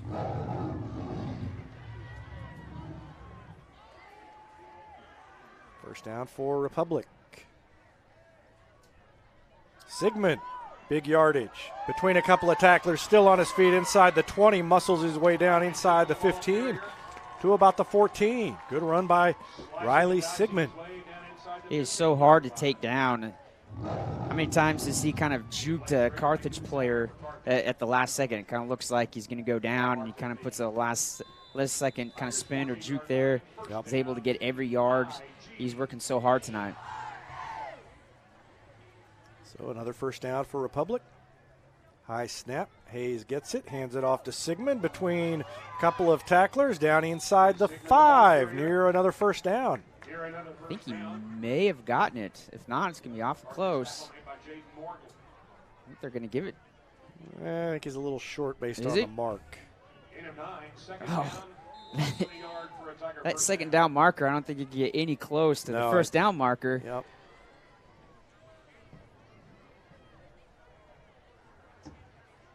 And a high snap. Hayes picks it up and just has to go down. It's a 17. So the Tigers going back the wrong way. Everything was going right, and then that right there snap has kind of ended 3 different drives for Republic. Yeah, and that was a bad snap or high, bobble snap. It was high-ish, but probably should have been handled. Right. Austin 10 on the play.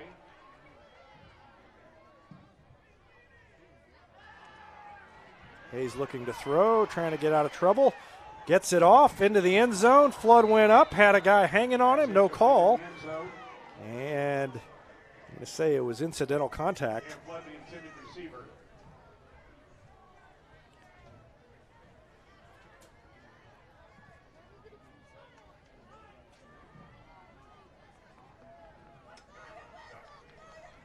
Man, that just kind of bobbled snap there was huge. Second and a half a yard. Now you're 4th and 10.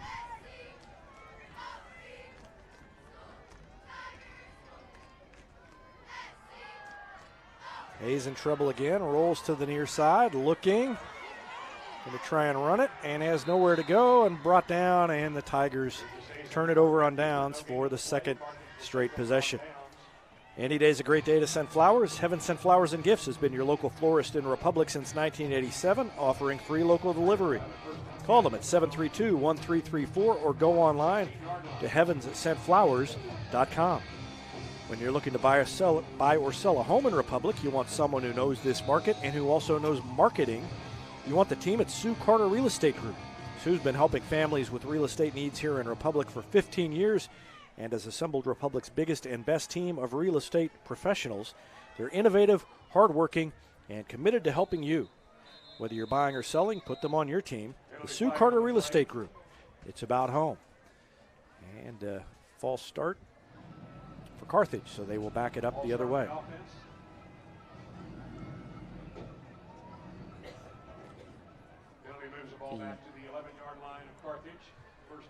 Like the sound effects that they've added here in the past couple games, the backup sound. Yeah, they're getting a little more creative, I guess. I didn't even catch it until you said something. That is pretty good. Carthage on 1st and 15. Carlton's going to throw it. No, he's going to keep it. Jordan Gold got in there, and Carlton got free, but there were a couple of guys to come in and clean up. And then Gold comes in at the tail end of the play and says, hey, I want a piece of this. I had him at the beginning, and I want to finish it off. Carlton, the ball carrier. Duvall was in there, so was Peltz. Loss of 4 yards back to the 12-yard line. I think Nolan White got a piece of it too. Second down and 14. Second and 14 coming up for Carthage.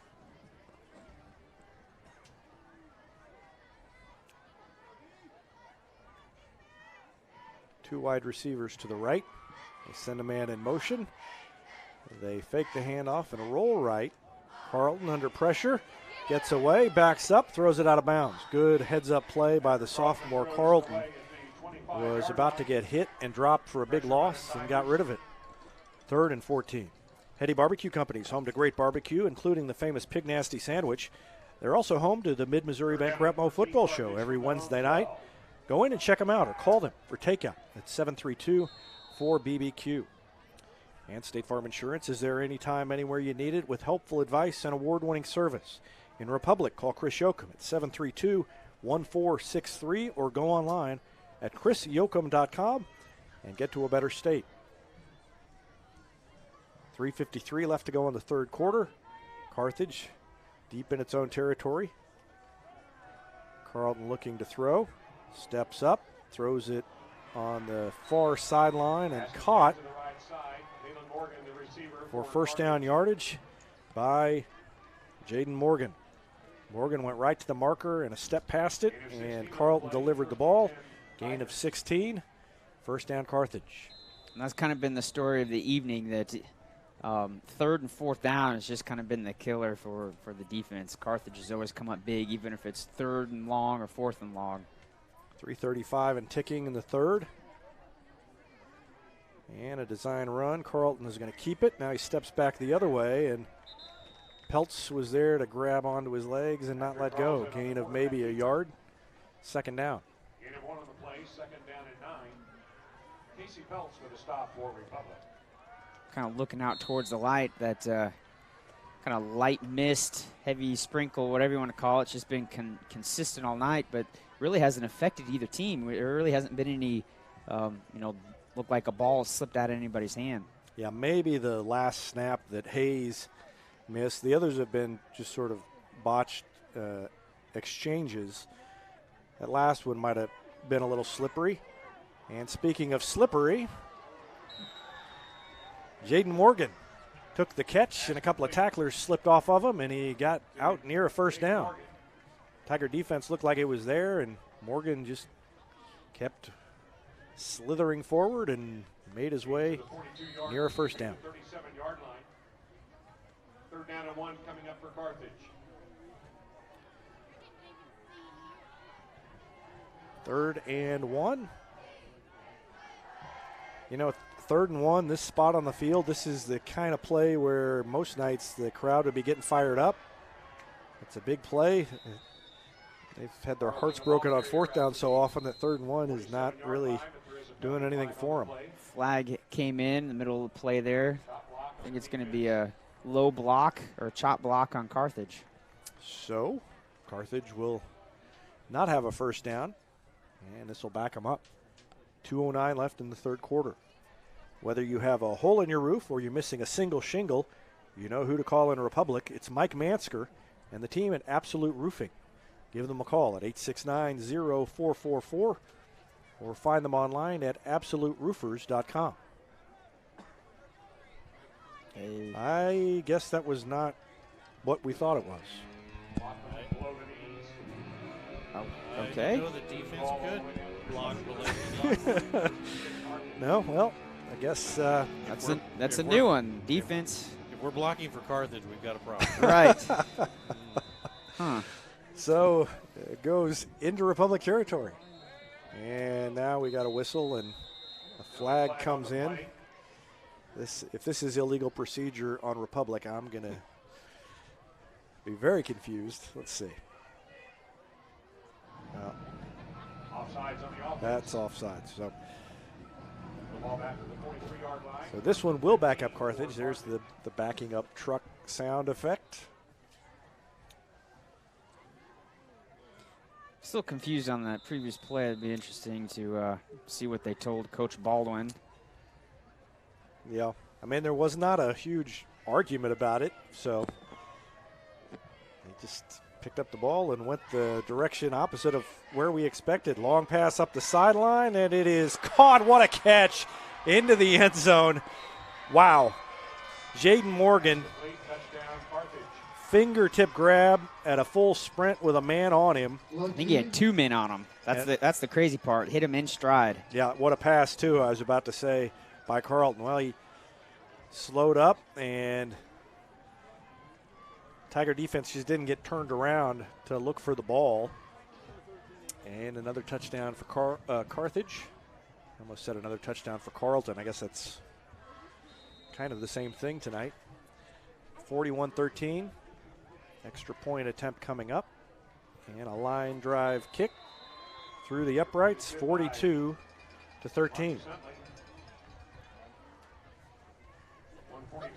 So 142 left in the quarter.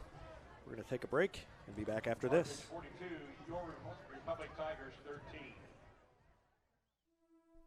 Sometimes you don't know you need a doctor until you need one right away. Meet the team at Cox Health Orthopedic and Sports Injury Walk-In Clinic.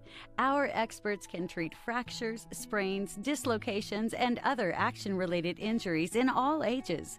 Open Monday through Friday from 9 to 5:30 with no appointment needed. Call 417-875-3800 for more information.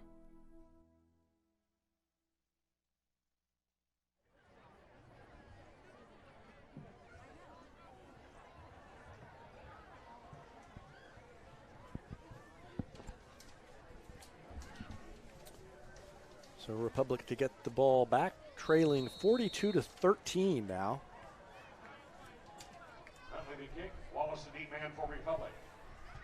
This is the opposite of the Webb City game. Up, and now Sigmund dropped the ball, and did he get it back? Yes, barely got to it because it didn't just bounce a little bit. Bounced about 3 or 4 yards forward, and Carthage almost got down there and covered it. Last week, it was like, the game was close, and then 5 minutes later, Republic was down by 30. This week is more like the frog being boiled in the water that it doesn't realize it's happening. This game feels like it should be closer, and it's 42-13. Republic's driving, and then the drive's not resulting in a score, and then Carthage is getting a lot of fourth downs and scoring on them, and so either way, it's a lopsided score. It's different ways of happening. Sigmund has it, breaks it into the secondary, up the sideline, down to about the 40-yard line before he's pushed out of bounds. Sigmund's had a big second half. Yes, he has, and one of the reasons, kind of what you were saying to kind of add to it, why it doesn't seem just so lopsided is the offense hasn't just been 3 and out and just shut down. We can move the ball, but every time we get onto Carthage side of the field, it just seems like we just shut down, and most of it has just been mistakes to ourselves. Wallace in the backfield, and Hayes will keep it. Takes it forward for a couple of yards. Up off the bottom of the pile is Alex Martini. Tackle made by Alex Martini for Carthage. 8-2 on the play, second down and 8. Seems like he might have an older brother. Seems like we've called that name down there. Seems like we've unless it was him, but Mr. Martini, I believe. Right. yes, off of It's a Wonderful Life. And Sigmund stiff arms the guy and spins. Oh no, that's Wallace. And then a flag comes in late, so that may be unsportsmanlike on someone or another. And the way This may go against Republic. Nope. It's a penalty against the Tigers. So again, push it back. This is kind of killed multiple drives tonight. Is moving the ball, getting first down. It kind of looks like, we may have a crack at getting that ball in the end zone, and it's always been just one play. Right now, it's a kind of penalty that's hurt us instead of getting that first down. Other times, it's been bobbled snaps. Well, block in the back. The good news is that happened so far upfield, it's still only 2nd and 2. So, could be worse.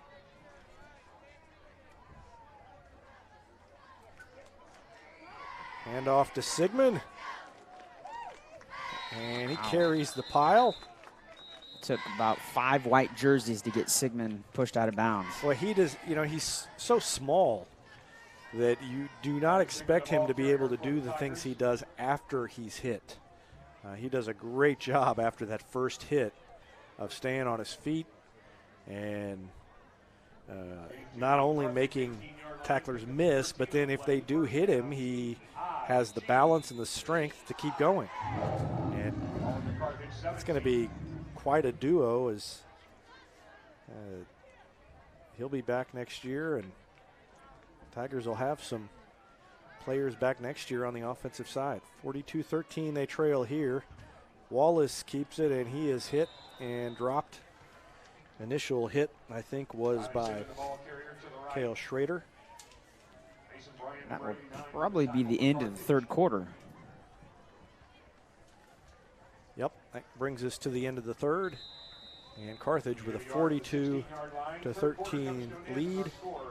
It'll be 2nd and about 9 when the fourth quarter resumes after this.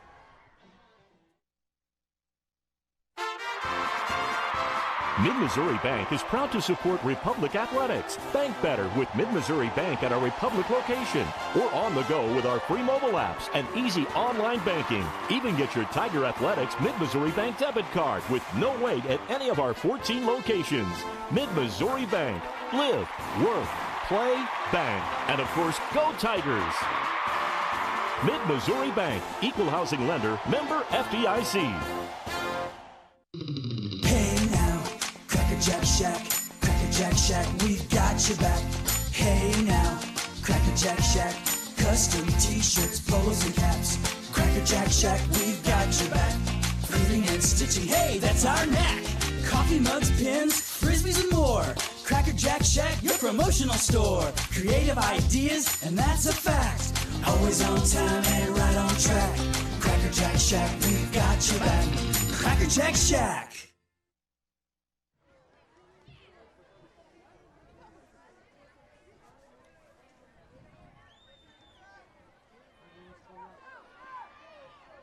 Fourth quarter underway, and Wallace takes it down inside the 10, near a first down.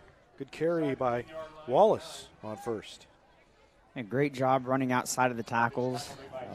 Seems like most of the time this evening, whenever our backs have been able to get outside of the tackles, they've had good block there, and that's been another example there, setting up for a 3rd and short. 2 backs with Hayes. Hayes is going to keep it, has a gap up the middle, and goes into the end zone for a touchdown. Lucas Hayes. Did a great job keeping the ball himself.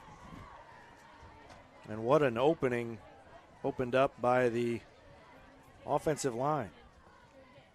And one man overran him. Schrader went past him, and there was nobody left after that. I'm no fashion guru, but I like Lucas's white socks. They make him look faster for some reason. Not that he was slow, but he just looks faster tonight for some reason. Well, we'll have to tell him. I think the whole team should go to white socks, Maybe. long white socks. Yeah, I agree. Maybe with some like blue and yellow stripes, like the old 70s socks. Extra point is up and good, and it is 42-20. Republic cuts into the lead. We're going to take one more break and be back after this. When it's all about the journey, your choice is the new 2018 Chevy Equinox. And right now, Pinnaker Chevrolet has 15% off every new 2018 Chevy Equinox in stock. Or choose 0% financing for 60 months plus $500 cash back. Choose a new 2018 Chevy Equinox at Pinnaker Chevrolet and get 15% off. Explore every corner with the new 2018 Chevy Trax priced as low as $19,540. View the selection and find new roads in Republic or online at PinnakerChevrolet.com.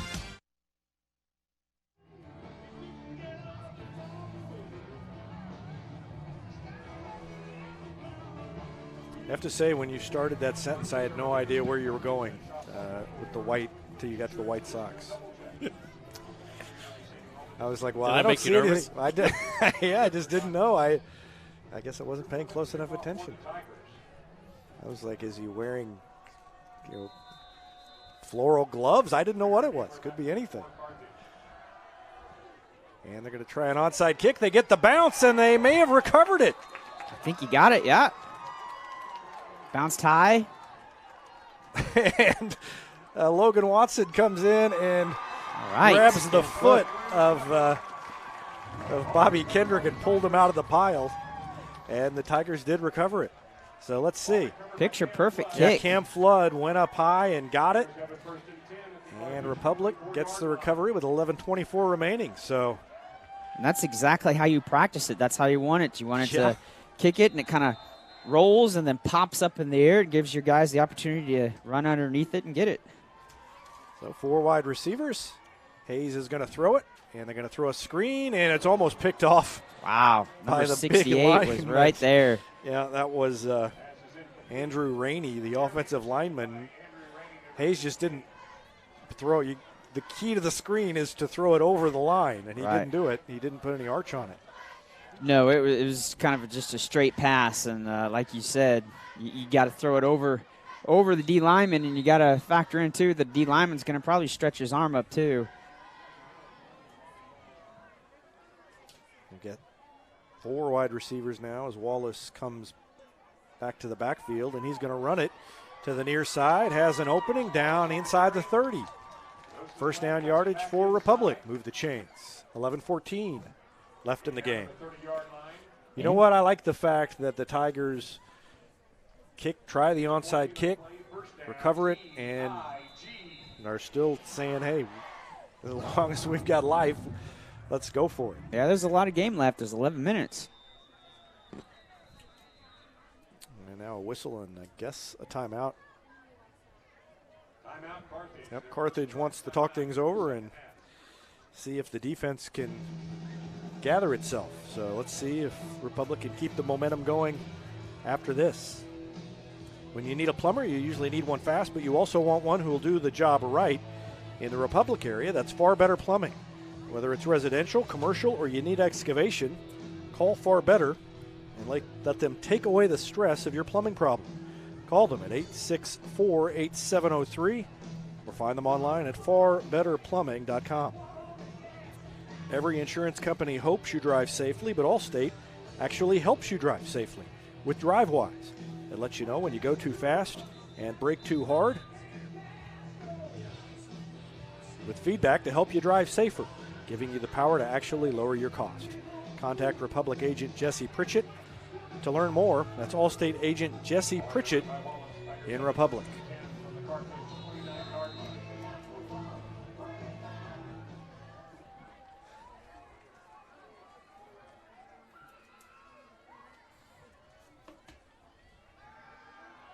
Hayes to throw. They go up top into the end zone. It is knocked down. Double coverage on Cam Flood.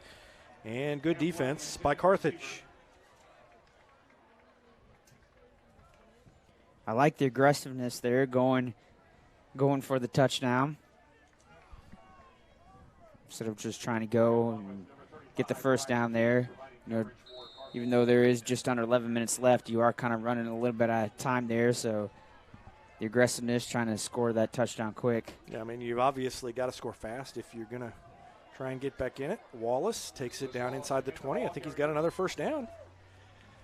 10:48 left, and as you said, a lot of game left. Yeah, he's able to get that first down there, moving the chains. First down, T-I-G. Lucas Hayes and the Tigers looking over, getting the play quickly, and they'll get up to the line. Sigmund and Wallace in the backfield with Hayes. And Hayes keeps it, takes it straight ahead, no gain, back to the line of scrimmage. No gain on the play. Yeah, number 68 for Carthage, he is a big boy, and that time he was just able to shed the blocker there and hold on to Lucas Hayes, keep him to no gain. See if maybe they try to pass the ball again. No, they give it to Sigmund, who picks his way forward down to about the 13-yard line. That was a good second effort. Yeah, it was. Didn't look like he was going to get very much out of that, but was able to get a good 5 solid yards, setting up the 3rd and 5. Carthage 13-yard line, pickup of 6 on the play, 3rd down and 4.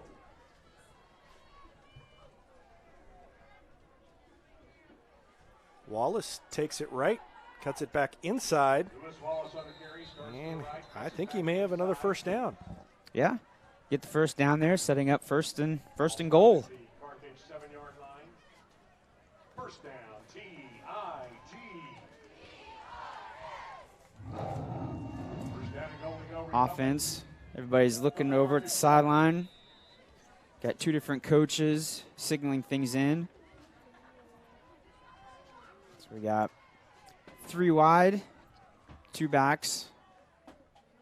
Lucas just keeps the ball himself, dives in, is cut down, I think about the 2-yard line. So I like that. Both backs in the backfield just went out there as blockers.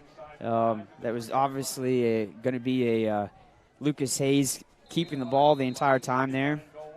He got something special, I think, coming up here. You had several Republic players switching out on this offensive play. Oh, you got 2 linemen in the backfield. Yeah. So run behind him and take it up the middle. That was interesting. Let's take a look at that again. Yeah, that was unique. You had several guys switching in and out for Republic. Just short of the goal line. Jordan Gold and Vizio were in there in the backfield. The old refrigerator Perry play. Perry. Yeah, they're going to do it again. I want to see a direct snap to one of those guys. Chicago Bears of the 80s. I like that. And get in? Into the end zone. Awesome. Another touchdown for Republic. Lucas Hayes. They were so concerned that Vizio or Gold were going to get the ball that they let Hayes waltz right in. Yeah, everything was kind of fake to the right, and he kept the ball, went to the left, was almost untouched. Jordan Gold put a block on somebody and sprung him free, and it's 42-26.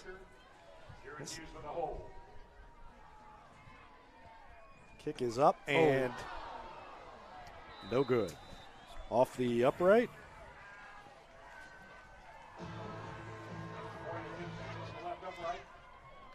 Yeah, hit the left side. Just hooked it a little bit. Well, would that be that would be the cap on the season if they came all the way back and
third and short. Kind of looks like maybe a 3rd and 1.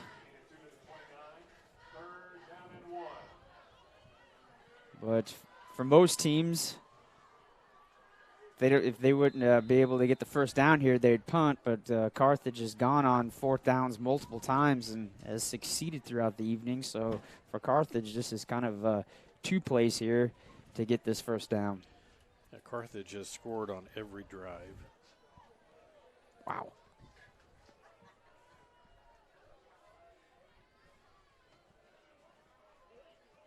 And that time, nowhere. He doesn't lost get yards. there, so it brings up a 4th down. Now, Did you see what I did there? yeah, you're doing a good job. Well, they still haven't not scored on this drive. Just to point out.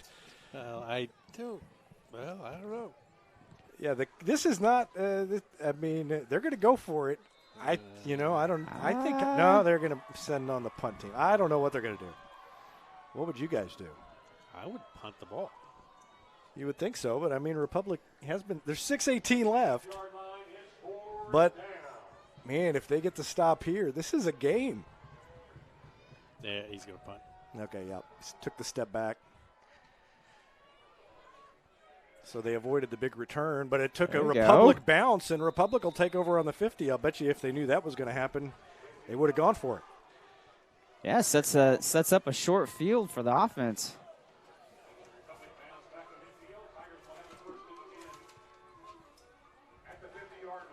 The way they were able to kind of move the ball at will on the previous drive.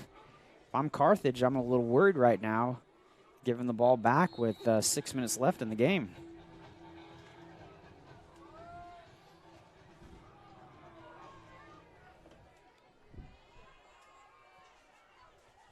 Lucas snaps the ball, gives it off to Riley Sigmund. He's able to pick up about 4 yards, setting up about 2nd and 6.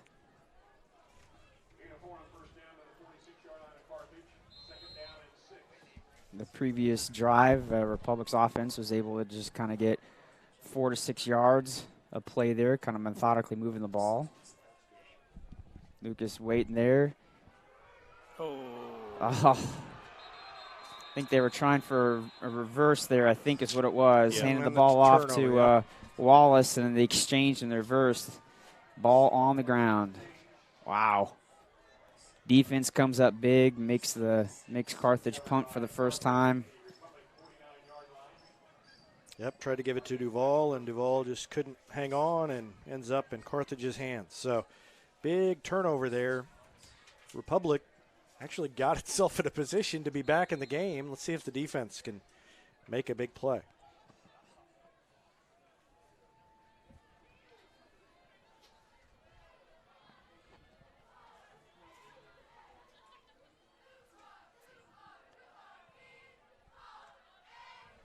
They run it up the middle.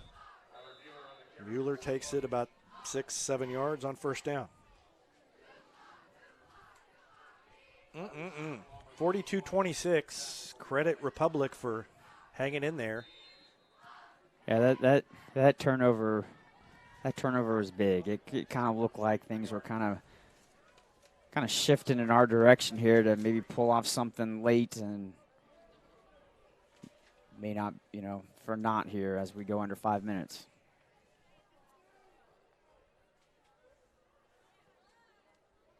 Mueller again. Got away from the first couple of tacklers, and there were more there to take care of the job. Peltz was one of them. Nolan White was in there also, and so was Jacob Cody. So with 4:27 left, I would think Carthage would just keep it on the ground. So we'll see, but they're wanting to run clock with 4:17 left.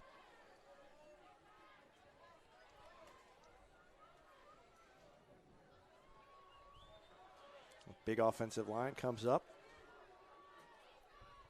Especially the right side of the line is so big for Carthage. And on the sweep, not much running room. Several Tigers were there. Sturdivant, I think, was back there to disrupt the play. He didn't make the tackle.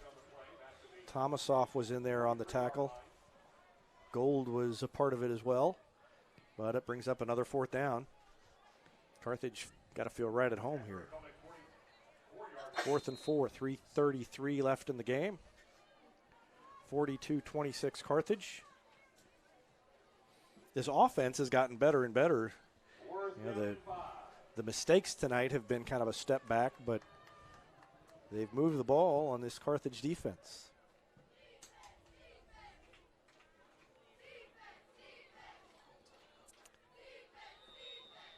And a timeout by Carthage as they let the clock run down to almost 0 before stopping it.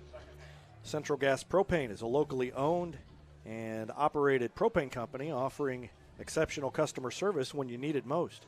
They go the extra mile to meet their customers' needs while providing a level of service and communication that no other company can beat. Services include autofill route options, pre-buy, and level pay programs. Call today to switch and save with Central Gas Propane at 417-725-3833 or visit their website at centralgasmo.com. Black Lab Coffee is more than just amazing coffee, more than breakfast sandwiches and great desserts. It's the locally owned coffee shop where you can drop in, be greeted by name, and enjoy a quiet place to work or some peaceful conversation. Case and his crew are waiting behind the counter to prepare your order. All you have to do is walk in.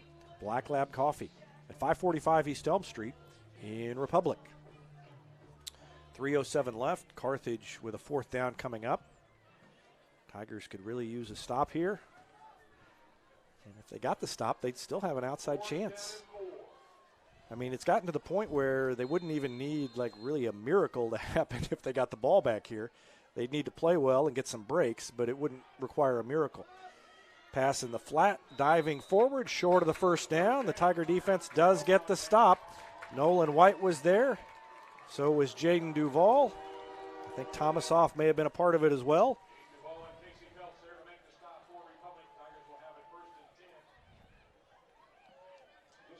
Nope, White and Duvall.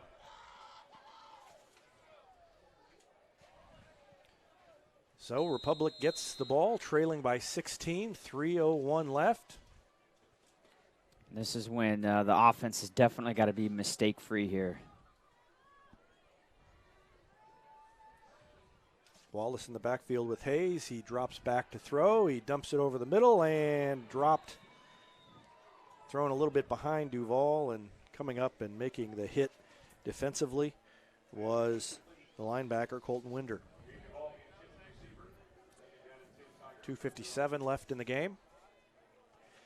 You know, one thing with Carthage being a district opponent is Republic's got to feel like they can play with them if they can get there.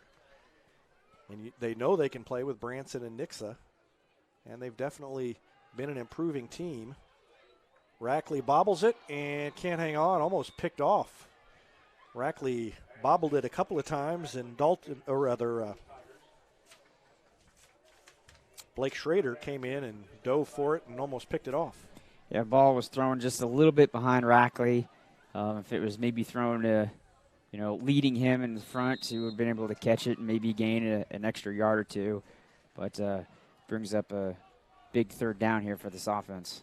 3 wide receivers to the right, 2 to the left, empty backfield. Hayes in the shotgun.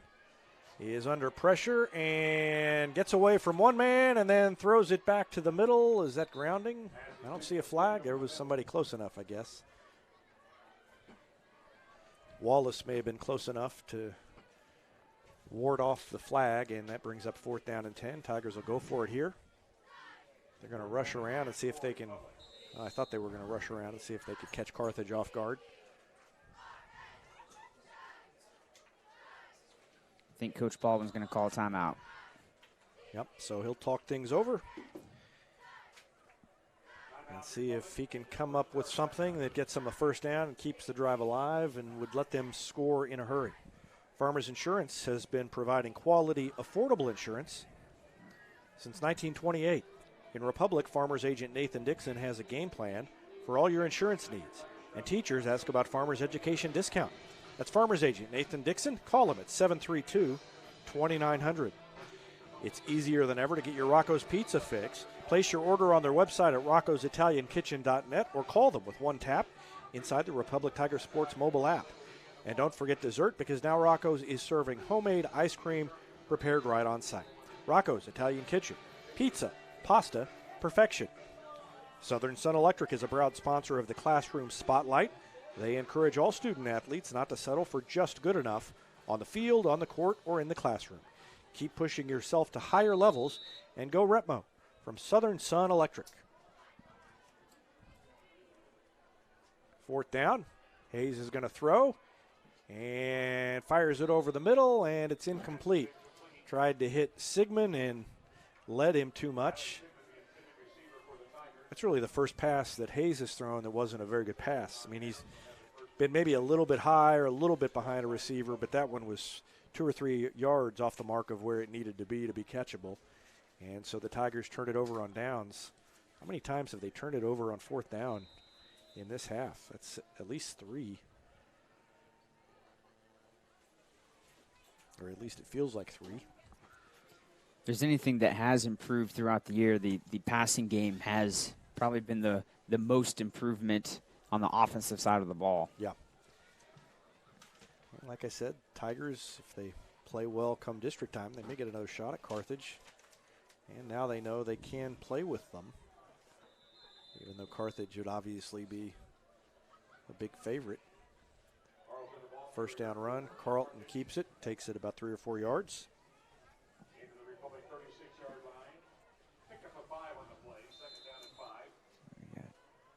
Just over 2 minutes left.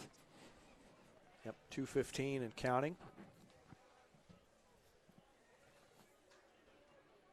One regular season game left, and that will be at Neosho next week. So we will all pile in the car and take the trip to southwest Missouri.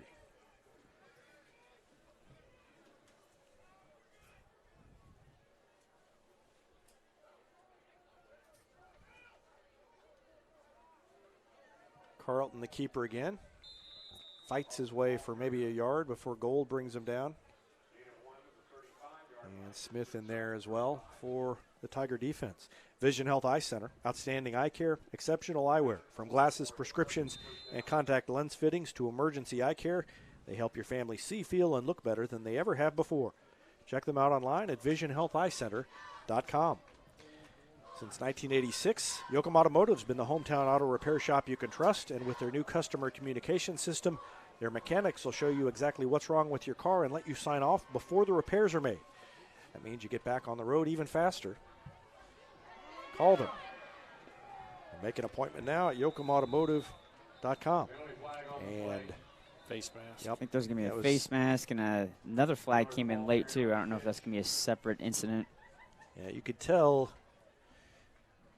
I didn't catch who it was that grabbed hold. He didn't mean to do it. He almost like he touched a hot stove. He reached out to make the tackle, and he realized, I've got a hold of the helmet. I better let go, but it was too late. So, with 1:02 left, got the face mask. And then we've got penalty against Carthage. So, offsetting penalties, we stay right where we were. That is the 3rd or 4th block in the back that Carthage has been called on throughout the evening.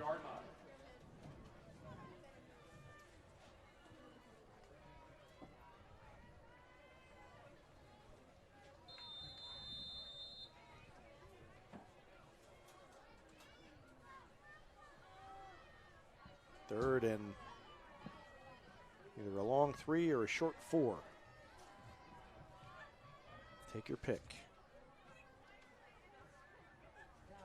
Carlton fakes the pass, and the pump fake got him free, and up the sideline. He barely stepped on the sideline, almost broke it for a touchdown. 39 seconds left. And he's knocked out of bounds. Here's a touchdown for your family budget. Combine your home and auto insurance and save money with State Farm agent Sarah Rader.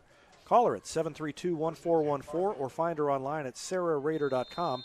That's State Farm agent Sarah Rader at 732-1414.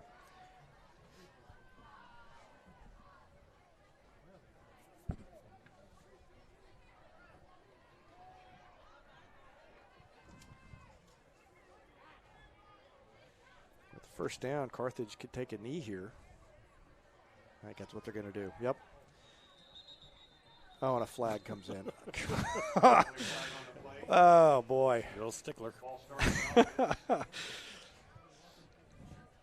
So, Ball back to the 28-yard line.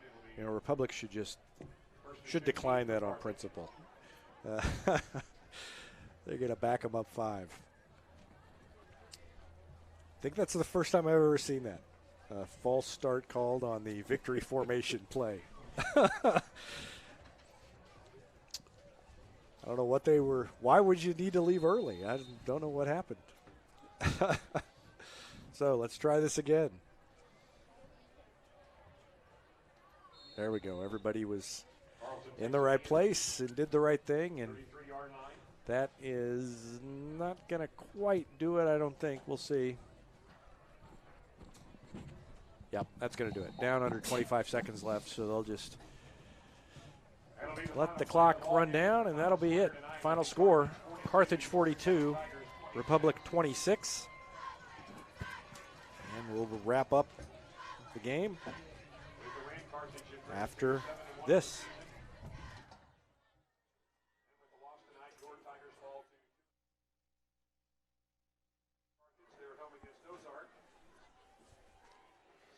Whether you're moving out or you just can't live with that dirty carpet one more day, call Floor Gypsy.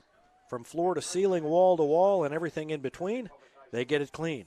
Floor Gypsy will take care of your carpets, stone tile, and grout, and they do commercial and residential cleanings. They are locally owned and operated by a father and son team and proud supporters of Republic Tigers sports. Call them at 425-7798. Floor Gypsy. They see clean in your future. Gold Medal Gyms is where Republic athletes build a foundation for future success. Whether it's gymnastics, cheerleading, or tumbling, young athletes learn skills that prepare them to take on virtually any sport they choose. Sign up for your free trial at their gorgeous new facility at Highway 60 and Highway M. Gold Medal Gyms, raising the bar for Republic athletics.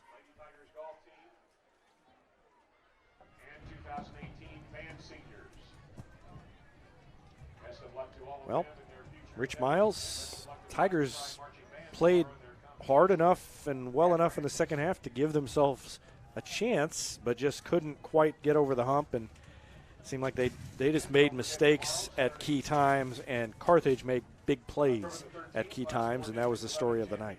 You're exactly right. And Carthage being able to pretty much capitalize on every third and fourth down but one. Carthage only had to punt one time. They scored on just about every single drive that they had the ball. So the going 4 for 4 on fourth down there when they had the opportunity was pretty big.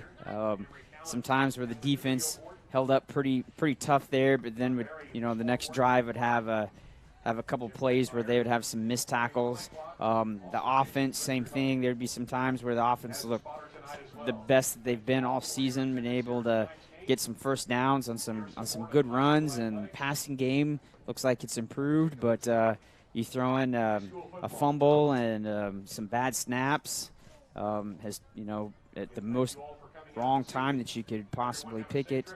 But like you said, if we end up having to play this Carthage team again later, week 10 or week 11, whenever that may be, definitely I think we feel pretty confident going into that game. I guess it would be probably week 10 would be the 4-5 game. So assuming Republic's Carthage in that, would have the bye. Then it would be 11, because if Republic's in that 4-5 game, then they would get Carthage first. So that would be week 11, and it would be down at Carthage. With Carthage being the higher seed, they would get the home game. So, and the Tigers need to be, as Tim Barnes pointed out earlier, they need to be at least, well, they would need to be the 2 to avoid that play-in game. But then if they're a 3, they might still get a home game. But if they're a 4, then whoever's behind them, whether it's Nixa or Branson, assuming it's one of those two, would jump over them, because both those teams beat Republic earlier in the season. Quick look at stats before we wrap things up.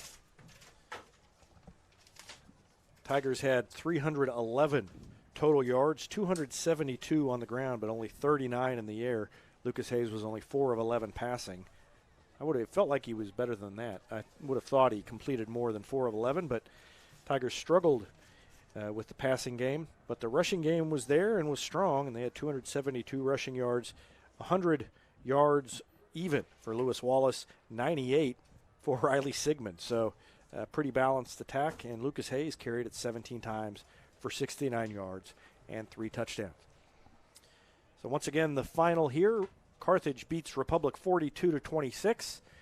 We'll be in the O show next week, but beyond that, we will be here tomorrow, or at least I will be here tomorrow, as the Lady Tigers host the district championship softball game against Webb City. Should be a great game.